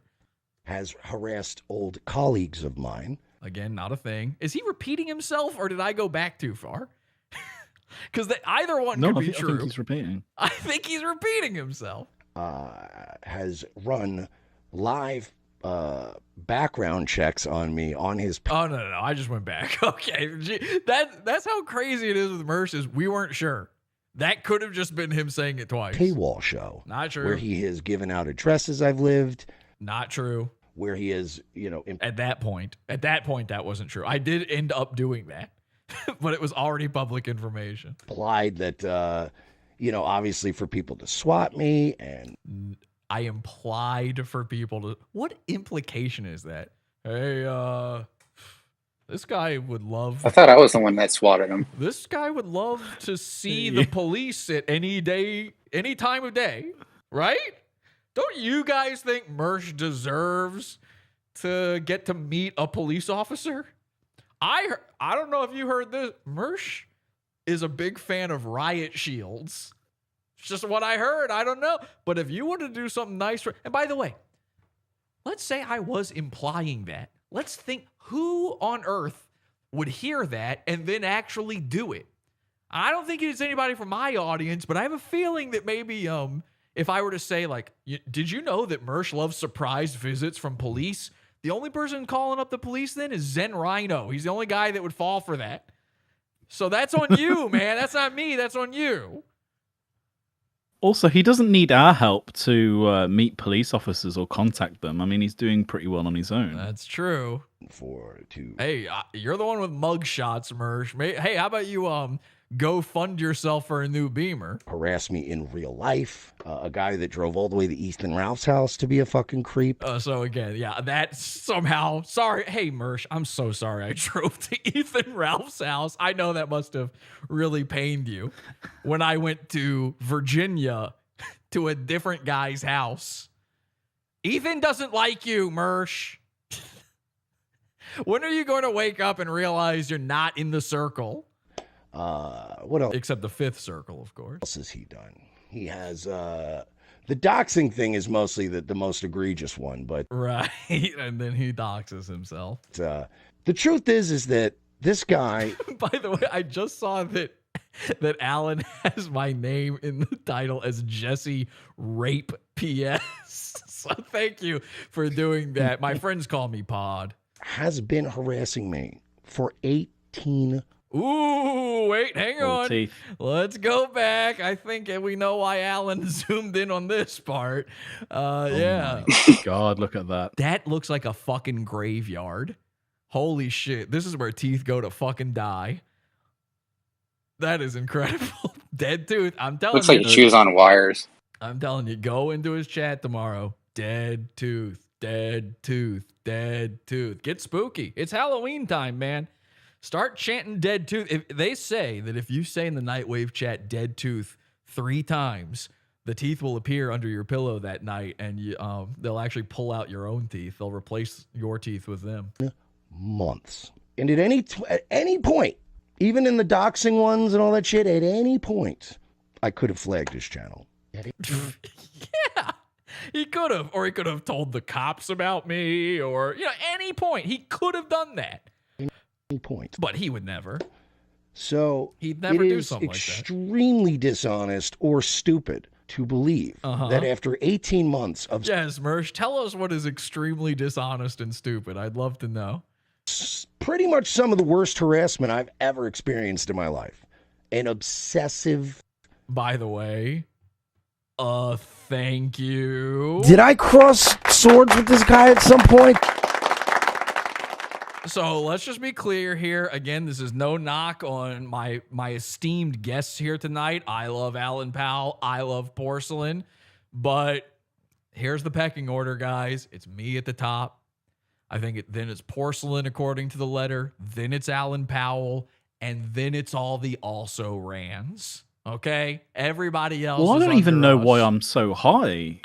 Because Like, I you broke his heart a couple of times. You broke his heart. maybe, but- It's two things. You broke his heart. It was one of his first big public breakups, and Mersh loves comparing the people who make fun of him to ex-girlfriends. So this is a sexual thing in his mind. You are his ex-girlfriend. It's not us saying that about him. It's him saying that about us. And if I recall correctly, it was sometime around this period where Mersh one time said on camera that he would like to have sex with me and he would like to rape me. These are real quotes by Mersh. He said that between me and Blair White, he thinks most dudes would rather fuck me, Jesse, the greatest rape guy. So, call me Pod. Call me Bullets. So, I don't know what's going on swirling around in his head, Porsalin. But I have a feeling that the reason you're so high up on the list, it's obvious why I'm high up on the list. Nobody's working harder. Nobody's working harder at making Mersh look dumb than me. Because you don't have to work this hard. I'm putting in extra effort. There's no reason to be doing it this hard. You can just play a Mersh video. Fucking, who really hurt Mersh? Who wasn't around doing this stuff back then to be included? Pretty Dick 69. Now, there's rumors that Pretty Dick 69 is one of the old school Mersh fans. I don't know. A name you would recognize. Yeah, I heard that. It's a name you would recognize. I don't know if that's true or not. I've talked to him many times. He's kind of disappeared from the community because Mersh got his channel taken down. That is incredible. It is incredible that Mersh did this because, number one, it proves that Mersh is willing to do that shit. But what's so psycho about it is all the guy did was upload 5 to 10 minute clips of Mersh speaking, which means it is so easy to make fun of Mersh that all you have to do is post Mersh talking. That's it. Mersh is not self-aware, but he's aware enough to realize that the things he says are so dumb that they look bad outside of the context of a show. That the second you take away the stupid 5-minute long Nightwave intro, you no longer have the buffer zone of the White Knights, the Gunt Guards there to go, okay, no, you don't understand. This was a joke. No, Mersh is not stupid for saying this. Pretty Dick 69 made fun of Mersh and made him cry by putting new titles on clips. If A.G. Luck had put out the exact same clips on a channel and just called it Mersh Clips, and every title was Mersh being fucking awesome, that channel would be up. It would be the same clips, the same stuff said, and the channel would be up. But Pretty Dick 69 would go, here's Mersh being retarded again. And Mersh had his channel taken down. So Porsalin, why are you so high on the list? You didn't have to work hard at it. You didn't do anything, really. You associated with me a little bit afterward, which probably didn't help. But the real answer is because he looks at you as an e-celeb, and you are an e-celeb who has been willing to say bad things about Mersh. That's it. You have joked on him, and that's all it takes. You are in the Mersh effect, or you are destroying his life. Those are the only choices. And like you said before, it was the betrayal. You betrayed him. You are the Anakin to his Obi-Wan, or the Obi-Wan to his Anakin. I don't know which way that goes. But he is is so hurt by he's not hurt by Alan Powell. He is scared of Alan Powell because the man is frightening. It is a terrifying thought to know that Alan Powell could show up at any minute. If he did it to Owen Benjamin, he might do it to Owen Benjamin too. That's what he's afraid of there. He's not afraid of me. That's why he was willing to finally just dox himself on air. He knows I'm just joking around, but he's the most embarrassed by me. But nothing got to his heart the way Porsalin did. It's sad, man. I feel like that's a little overblown. I don't think we were like really even that tight, to be honest. That's not the way Mersh's brain works. This is a man who's on pills. He's on drugs constantly. He's drunk. That's why he called you middle of the road, because you wouldn't come to his side. Exactly. That's what made you middle of the road. It's Nerf or nothing. And Mersh's brain is made of Mersh or nothing. It's Mersh or nothing. Somebody make the Photoshop, post it to r/Mersh, okay? You're allowed to do it. You don't even have to credit us. So it's Mersh or nothing. His brain is made of Nerf. You're with him or against him, Porsalin. You broke his heart. You broke his heart. That's all there is. Let me say that again. You broke his heart. That was Mersh style. I'm repeating it one more time. You broke his heart. I'm sorry. That's just the way he operates. Psychotic, bizarre little bug man who has... I am not a bug man. Especially compared to Mersh. I'm bigger than you. I'm stronger than you. I'm funnier than you. I'm cooler than you. I'm married. I have children. I have multiple kids. I have lived in my own place for the past 12 years. I haven't lived with my sister and a strange Cuban man for the past 12 years. Which one of us is the bug man there? What does bug man mean? Is that like a soy boy? I don't know what that is. Isn't that one of those? I think it's, is it similar to like Bug Chaser or? Whoa, hey, Porsalin, come on. You say, come on. What am I, his cat? Dedicated every moment of his fucking waking time on this planet into fucking with me. Again, no one has to dedicate time to this. It's like Alan said. You do it to yourself. It's easy. We don't have to do anything. And in 18 months, I have never flagged. And by the way, in the chat room, please call me big. Describe how big I am, how large I am. Describe that I'm looking even huger than before. And then, of course, here is the turn.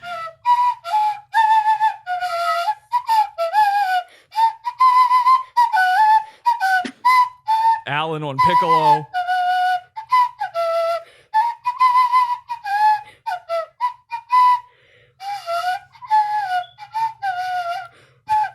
Holy shit. I don't know if anybody else just heard that, but whoever recorded this Curb cover, you can hear a goon alarm go off in the background. There is a smoke detector. Listen to this. There it was. Did you hear that? Chirping. Little chirp. A little chirp. So even they knew this would be used against one of the internet's biggest lol cows.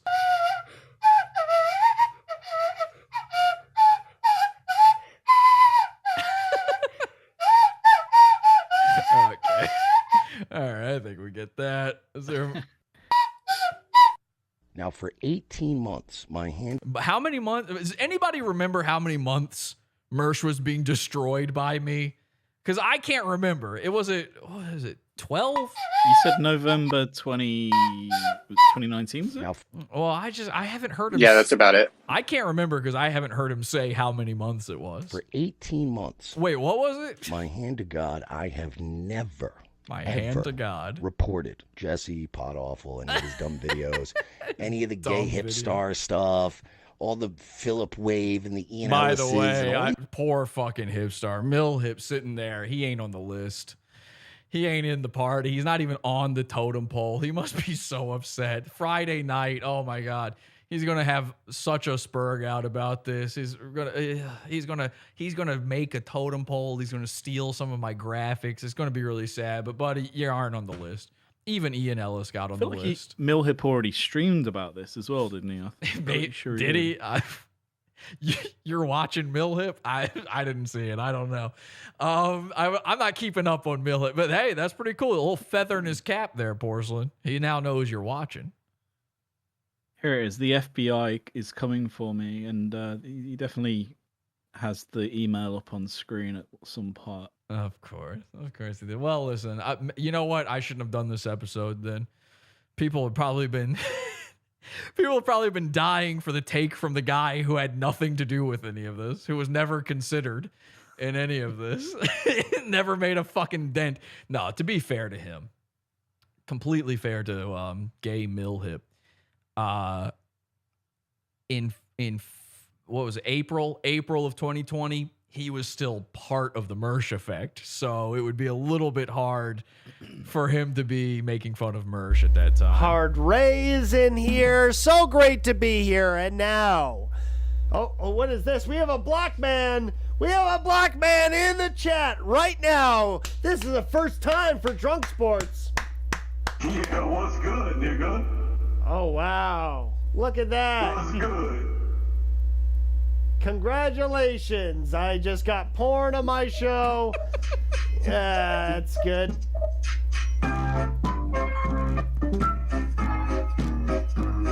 I deserve that, so.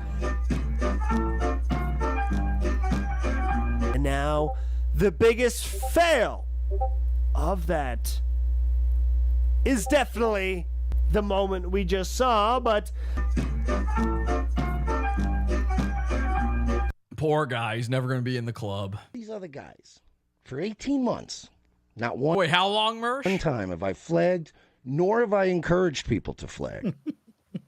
So he'd never do it. Hashtag Mershgate, Alan's calling it. So use the hashtag Mershgate. All right. Well, how should we? Oh, you know what? There's one more thing I need from you guys, and then I know I've been keeping you here way longer than anybody ever intended, but Mersh did, especially Alan here. Mersh did flake out of doing Nightwave on Friday night in possibly the biggest bitch move I've ever seen. Alan, can you explain to people why that is, what happened? We talked about it a little bit before, but I'd like to touch on that a little bit more here. Yeah, and in Adonis Paul's chat, he was, going with his normal, this guy tried to swat me and all that. And Mr. Yes offered up his Friday show to, provide the evidence and show the receipts. Now, what does that mean? I don't know I know who Adonis Paul is. He's like the closest capo of Mersh there is. He's like the top guy. It's very funny because whenever Mersh lists like the guys like him, guys like me, like Royce, he always goes like Adonis Paul, and then he can never think of anybody else. That's like his only guy now. Me, Tony Soprano. Me, Royce, Adonis Paul, like the guys. All right, sorry. So who is Mr. Yes? One of Adonis's mods. That's like a Mersh Effect guy. Okay. And he's got his own fucking jabroni stream thing or what? Most likely. Okay. But he was like, he's using the same Mersh lines just like JJ and all the other sycophants. Right. And he was saying what now? That he would offer up something? What happened? Yeah, that on Friday's show, Mersh would show proof that I tried to get him swatted and I doxed him and all that. Wait, so this and guy, I was like, okay. This guy was speaking for. Oh, so he was just saying like, I bet Mersh is willing to prove it. He's got the balls to do it. This guy said. Yeah, all the actual conversations up on Reddit, but yeah, he offered it up, and Mersh was right there, not saying like, I'm not going to do that. Oh, I see. And he also didn't say like, I'm planning to not do the show tomorrow night. He just said nothing. Exactly. And so then on ROTC on Friday, Mersh did ROTC, and then this pre-planned bit. I wish I had it set up here. I don't have it. This pre-planned bit where you can tell Royce and Mersh talked about this ahead of time. And Royce turns to Mersh and says, they're ending the show, and he says, so there's no Nightwave tonight, right? And Mersh is like, yeah. And the excuse he gave was that his cat had to go to the vet in the morning, so he didn't want to stay up late. What time did the cat have to go to the vet, ladies and gentlemen? Well, of course, 10 a.m. So how could he possibly get himself together in time? I mean, geez, he'd only have, let's see, if he started Nightwave at 10 p.m. and ended it at midnight, man, he'd only have 8 hours of sleep, an hour to get ready, and an hour to get to the vet. That's not enough time. That's not enough Correction time. there. Go ahead. He actually said that he has to be up by 10 a.m. to make his appointment. So his appointment was probably at noon, maybe 1, 2 p.m. Right. And so the whole thing is based on this idea that he's got to take his cat in for AIDS or whatever. And Royce, now I've seen people talk about this. Royce pokes fun at him and says, so you can't get up. But it was so, don't fucking stop thinking Royce is on your side. Stop thinking that Royce is never actually making fun of Mersh. Royce likes Mersh.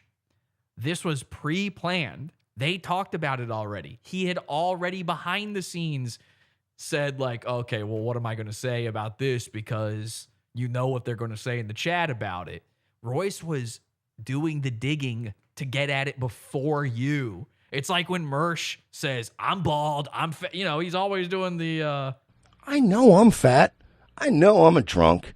And I know I'm retarded. As if that means you don't get to say that about him. As if he got to it before you, so it's not true anymore. That's all that was. It was a show. So he doesn't do Nightwave.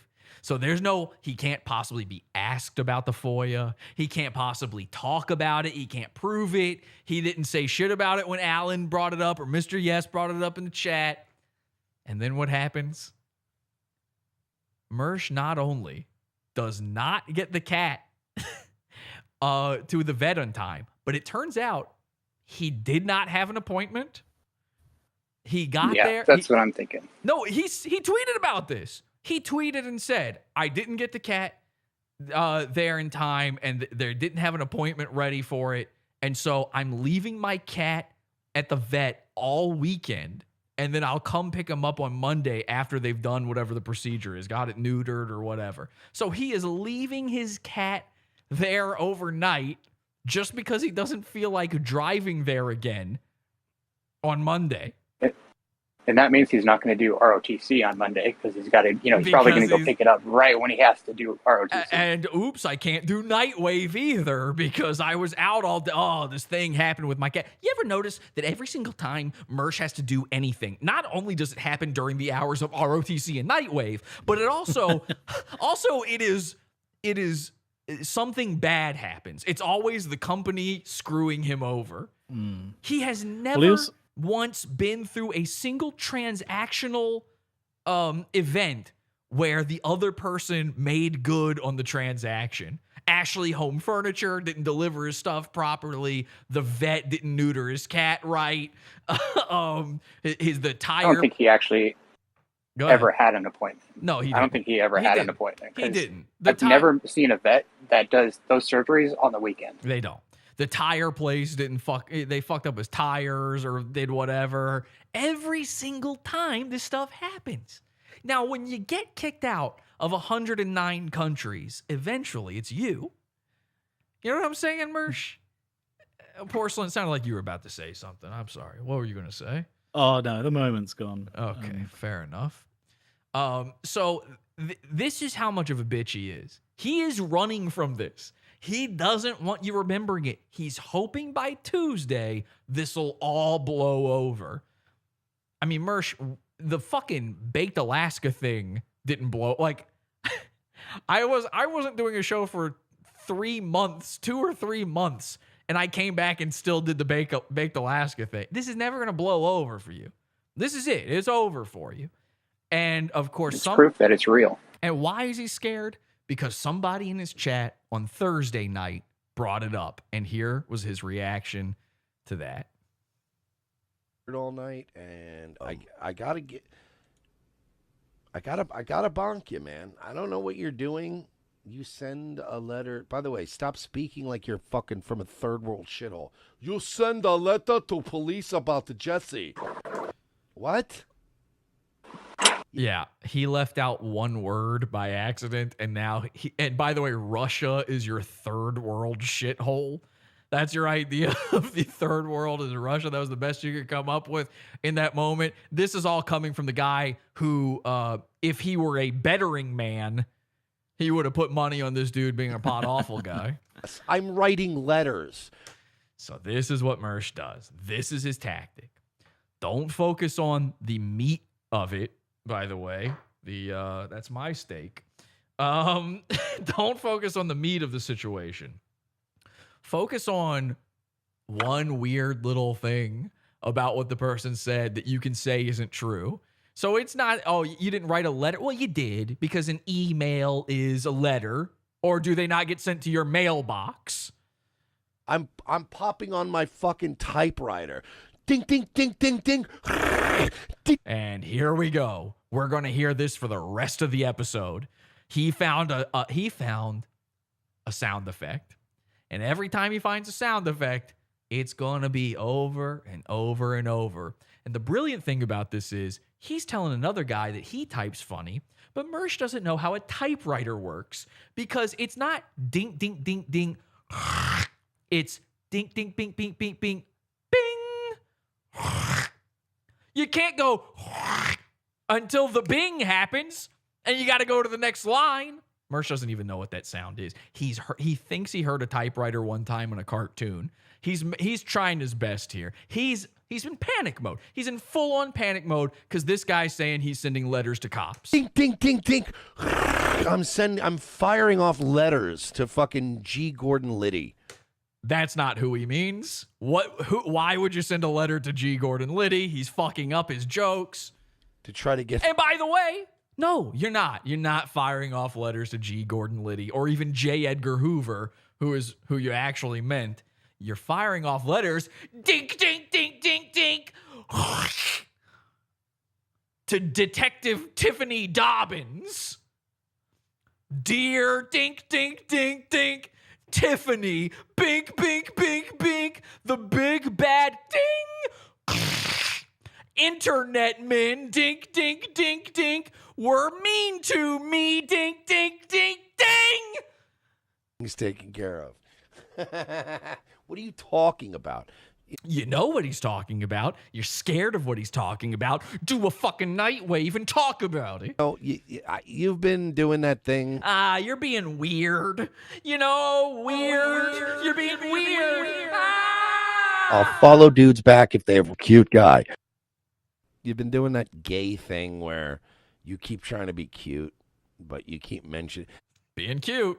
I'll follow dudes back if they have a cute guy. See, you guys are kind of broken people. You always... Oh, yeah? Are they broken people? Why don't you tell that to your diary, Mersh? A dink, dink, dink, dink, dink. Do the same shit. Yeah, don't... Guys, people who do the same shit over and over and over again are so stupid, aren't they? Aren't they people dumb? Repeat themselves. Yeah, when people repeat themselves, don't you just hate that shit? Over and over again. And then you think I don't notice it, but it's like... But anyway, dink, dink, dink, dink. Oh! Notice what you're doing. You fucking... Hello, you... All right, here we go. So it's not even just the typewriter. He dips back into the well of doing the Russian accent, which didn't make sense the first time, but he's in panic mode. He doesn't know what else to do. In this instance, he can't say this guy lives with his mom and dad. He's not sure. So instead, what does he have? Oh, fuck. Oh, you left out one word. Write letter to police about the Jesse. Did he say Jesse? Did he say He's that? turned into full-blown, like, panic Robin Williams on stage mode right now, where he's just throwing accents out and props and bloody gestures and shit. Oh my God, Jesse made fun of me. Oh, look, I'm a gay sailor. Oh, ding, ding, ding, ding, ding. Yeah, ding, ding. Oh my God, oh my God. Ding, ding, ding. Here we go. Oh, man, I hate it when people repeat stuff. It's so annoying. Ding, ding, ding, ding, ding, ding, ding, ding, ding, ding. Ding, ding, ding, ding, ding. Yes. Yes, the only way to write a letter for the past, I don't know, 1 million years has been a typewriter. There's no other way. Why not a quill and a scroll? Wink, wink, wink, wink, wink. There's just no sound effects for that. That's why he picked a typewriter, because you can't make the sound of a quill.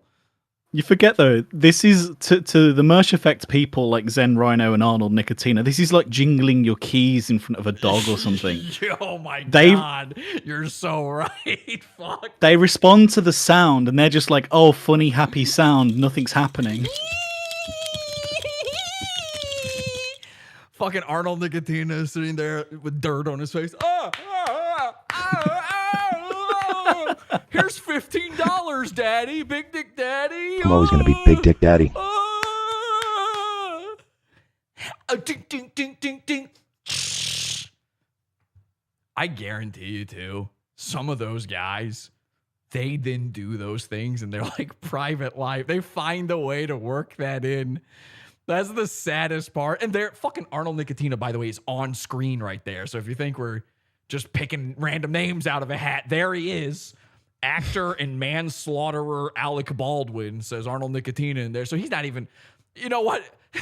Unfortunately, Porsalin, Arnold Nicotina is so stupid, he ain't even listening to Mersh. He's on his own thing right now. He's talking. He doesn't know who G. Gordon Liddy is, so his brain tuned out. He can't even pay attention to the keys jangling.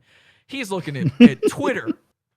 This is a guy who's jumping ahead of Mersh's show bulletin. Like, what does he call it? Show prep. He's jumping ahead of the show prep by just checking Twitter himself. He's like, I need to know what's happening on Nightwave tonight. Scrubbing his face. Yeah, that's what I'm doing. Yeah, that's what I'm doing. Yeah, that's what I'm doing. Typing on a typewriter. What am I? A fucking queer? What am I, gay? You think I'm sitting there going, oh, dink, dink, dink, dink, dink, dink, dink. That's not even the direction it fucking goes. I'm writing letters. Yeah, we know. We heard you. We heard you, Mersh. I get it. The letters bit. You're Carlin. Oh, my God. Oh, my God. You're a regular Louis C.K. with this stuff. How do you do it? Is this one of those things they call an act out? Is this one of your stand-up bits? Did you go to stand-up school? Was this on Killjoy? Yeah, he was writing the letter to his sister asking to sleep on her couch. Dink, dink, dink, dink, dink. Dear GoFundMe, please give me money. Dink, dink, dink, dink. Oh, oops, I fucked up again. I have no money and I crashed my car for a second time. Dink, dink, dink, dink. That night, Mersh actually did that so many times in this episode that night he was typing on his keyboard. He was like responding to a Spurg on Twitter. And at the end of the sentence, he accidentally just knocked his fucking monitor off of his desk. Bureau of Federal Investigations. Yeah, that's what it's called. The BFI. Fuck you, fucking retard. You sweaty idiot. The Bureau of Federal Investigations. Why am I not remembering it? Is this what the fuck? All right, hang on. Why am I not remembering his name right now? The cross-dresser, the guy. This is how Mersh thinks of reality. He was trying to think. He was trying to think of J. Edgar Hoover. That's J. Edgar Hoover. And what's the only thing that comes to mind when it comes to J. Edgar? The cross-dresser guy. You know. I'll follow dudes back if they have a cute guy. The cross-dresser guy. J. Edgar Hoover, famous for being the cross-dresser guy. I mean, and only that. I mean, true. Yes, sure. But that's the way your brain works. That's your first thought. That's how you arrive. And that's how he had to do that. That was like a mnemonic device for him. He had to go he had to go BFI, cross-dressing. Right, J. Edgar Hoover. Got it. Dink, dink, dink, dink. Oh, look at me. I am a Mersh. I like a cross-dress guy. What am I, a fucking typewriter, man? what I meant to say, actually, was I'm firing off a letter to J. Edgar Hoover about... You just said that. You just said that. I didn't go back. He's saying it again. Fucking, what are you talking about? Why? This is my favorite part. He ends it by saying, let's listen to that one more time. Fucking, what are you talking about? Why do you talking about? Oh, why do you talking about? In America, typewriter type you. Think, think, think, think. Oh, why do you talking about? Mersh is so upset. He's on pins and needles here. He's backed into a fucking corner. He doesn't know what to do. He knows he's found out. Watch him recoil. Mersh had no idea this was fucking coming for him. We didn't know. We didn't know about this. He thought he was safe. It's been over a fucking year. And this shit shows up into his life again at the worst possible time. Podawful's back on the internet. He knows what this is going to do. He knows Porsalin and Alan are in the fucking Discord. He knows we're going to be talking about this. He knows we're going to be sharing it. He must have seen it on Twitter by now. And Rhino is definitely emailing him about it from a fucking fake account called Scandal McKinsey.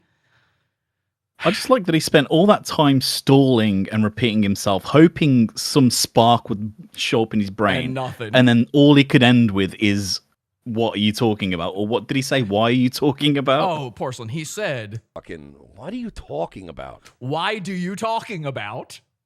Oh, yeah. Put it on a t-shirt. So, I want that on a the funny thing is as well, is that this whole like tirade of his pretty much started because the guy missed a word. The guy that, and yet he made 2 linguistic fuck-ups himself that were way worse. Of course he did, because Mersh is your finest projectionist. He's the guy sitting back there making sure you can see Transformers Revenge of the Fallen, and you're not missing a single frame. You can see everything Optimus Prime is up to on that screen. Hang on, my computer is literally about to fucking freeze from the amount of space being used right now. Hang on 1 second. Okay, I don't even know. Let me move some of this stuff real quick. I want a fucking t-shirt of Mersh saying, it's just his face, and then underneath it says, why do you even talking about? It's like what's the guy from Mad Magazine? Alfred E. Newman. It's just him pointing at himself with his, instead of the big ears, the fucking headphones melting off his head like a Salvador Dali Persistence of Memory painting. And he's just going, why do you even talking about? Instead of what me worry, why do you even talking about? What an idiot. Okay, well, we don't need to relitigate it. Mersh dumb. That's it. Mersh dumb, Mersh liar. That's the whole thing. Mersh dumb, Mersh liar, Mersh report internet to police. Mersh want internet arrested for make joke. Dick Masterson went out to the protest against Netflix. And he held up a sign. It said, jokes are funny, or we like jokes, or something like that. They all like them. They all like the jokes until they are the joke. Dick, fucking Mersh, Ethan Ralph, all these guys love the free speech and love the humor until it's on them. Now, if I was standing there at that same protest with a sign that said Dick Masterson is a simp, and then it had all of his text messages with the girl he flew out to Texas to be with, he probably wouldn't find jokes so funny after that. Mersh ain't a liar. Hand to God, he'd never report anybody except me, Porcelain, Alan Powell, David Walsh, Thomas Daly, and Ian Ellis. And not to just anybody, but also the police. That's the fucking tweet. If you guys have to go, then feel free to leave. I'm going to end on one last thing here. And it's just a quick update. This is from a recent episode. We had Mersh, the cat lady episode. Mersh recently tweeted out, he said, you should follow Mersh's cat on Instagram. I want him to have more followers than all of Mersh's dick writers have combined. And then he links to, and I love this, he tried to say this was not a cat Instagram for clout, and he called it Louis Naps. His cat's name is Louis. He called it Louis Naps NW. The NW being for Nightwave. So he just needed to get that in there. He had to let you know, this is the Nightwave cat. As most people looked at that, they had no clue what it meant. So here it is, the Instagram that he is using to show his haters Who's Boss. By the way, Porsalin, how many subscribers do you have on YouTube? Let me check. One sec. Okay, let's take a look here. Alan, do you know how many subs you have? Are you still here? 1,030. 1,030. 43.1. I'm just under Alan there, I think, right now. And of course, before I was terminated, I was at 10.5. 41 Porcelain, you said? Sorry, 43.1. 43.1. Okay. And then if we want to add in all the other haters, Hipstar, all those, I guess we can just add like 2, 3, 4. So, okay. Let's call it 50,000. All he has to do is get 50,000 followers to show all his haters. And how many does he have on this Instagram? For his cat, 252. Now, the whole reason he did this, it's respectable. Come on, give it to him. But problem is, the whole reason he did this for a celebrity cat. For a celebrity cat. The whole reason he did this, though, was because he was in a fight with a woman with a cat Instagram. Her name was Eliana, and it turned out she wasn't real. Turned out she was just me. So that Instagram is called Momo and Ichi. And how many followers does this fake Instagram have that is now half pictures of a cat and half silly pictures of Mersh? Why, it has 743 followers. Wait, that's more than Mersh's cat. Right? Oh, yeah. Yeah, that's actually way more than Mersh's cat. You would think a guy with thousands of followers on YouTube, with 1,000 people watching him live, and all of them are definitely real, even though the participants list always says there's about 34 people in there when watching it live. The only people chatting is only 34 people chatting out of 600 to 1,000 people watching live. Very strange. Somehow he could only pull 252, but hey, you gotta die laughing. It's the last middle finger you can give to the world. Am I right, people? and to quote Mersh, and here's Mersh in one of the greatest photos he ever took of himself with his big titties. This is an old picture, too, so he's had them titties for a while. And, of course, he couldn't break Eliana's follower count. This is killing him. He hates this. Just one more time here, 743 to 200. Wow. And 52. It ain't even fucking close, Mersh. Now, what are you gonna do? The ball's in your court, Mersh. Are you going to have Royce pay for followers? Are you that petty? Do you think you can really top the pettiness of Pod Awful? Do you think you can really do it? Or are you going to do what I think you might actually do at this point and call the cops to tell them that a kitty Instagram has more than yours? Dead Tooth in his chat room the next time he's brave enough to go live. Porcelain, Alan, thank you so much for joining me here tonight. Really do appreciate it. No problem. Alan, are you alive? The guy fucking drove into a tree, unfortunately. It was bound to happen eventually. Some might consider that. Oh, okay. There we go. He's still here. Thank you guys so much. I do appreciate it. And do you guys want to plug anything before we go here?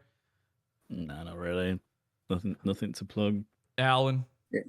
People know where to find me. My address. No fixed address. Okay, creepy. Yeah, and I would just like to plug Sam Whitfield's show, The Whitfield Report. Why are you laughing at that, Porcelain? What the fuck? I'm just reminding myself some of the comments. He came in here. We're going to be live. All right, thank you, guys. We're going to be live in the Pizza Fund right after this for all the stuff we couldn't get to during this episode and the hate mail segment from tonight's show. I've got so much hate mail. I got so many things. I'd love to go over it with you, and you can join me in the Hangout. $6 level, join at podawful.pizza. You get all of our after shows, all of the old hangout shows, and in the dollar section, which is included with it, we are uploading all of the shows that have been taken down from YouTube. I keep getting emails from people saying, where are the archives? I have to upload every single episode by hand individually. All the information. I have to find the episodes. Like some of them are lost. Some of them aren't titled properly. I have to reconnect their thumbnails. The whole thing. So it's taking a while. It's taking a long time. It's going to take a while. We're slowly getting it all together until we find a better way to do this. But I want you to know the stuff is going to be in there. And right now, it's $1. This is why I'm putting it in the dollar section. For $1, the archives, it's still a bunch of content in there. So don't worry if you're looking for a little extra, if you're looking for a little more. The higher levels do have more content. But if you're just looking for those old episodes, feel free to shoot me a message. I have people doing this and saying, hey, man, I want to see this episode. Could you get this episode to me? Could you put this episode on the Pizza Fund? And I will try to make it happen. If I've got the episode, if I can find it, if I can get all the info, I'll put it up there for you. That's how simple it is. $1 level for the archives, $6 level for the after show, $12 level for the premium shows. I fucking forgot. That's not good. And what the hell? What did I just... Something just happened. That was strange. I don't know what that was. I was trying to open something else and something strange just happened. Okay, well, there you go. The show is now over, so let's end it. Let's end it big. Let's do a little fun something here. Let's end it with a song, shall we? I think we can do that. Yeah, here we go. Here's a little song by One Step Too Far. So we won't be playing this for too long. Here's a Mersh song. I hope to see you in the Pizza Fund, podawful.pizza, right after the show, podawful.pizza. And until next time, have an awful day. What is inconvenient about the dynamic of our relationship? Like, literally, I do a show where I tell fucking jokes, and you get it for free, Jen. You freeloading bitch. I come every day at the same time, same place. I make it very convenient. I put on a very good show, a very consistent show, and I give it away for free. You freeloading bitch.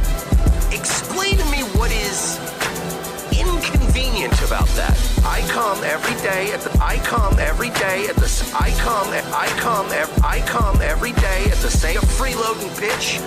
freeloading bitch. The freeloading bitch. I come every day at the same time. The freeloading bitch. I come freeloading bitch. I come every day at the same time, same place. The freeloading bitch. I come every day at the same time, same place. I make it very convenient. I put on a very good show. A freeloading bitch. I do a show where I tell fucking jokes. The freeloading bitch. I do a show where I tell fucking jokes. The freeloading bitch.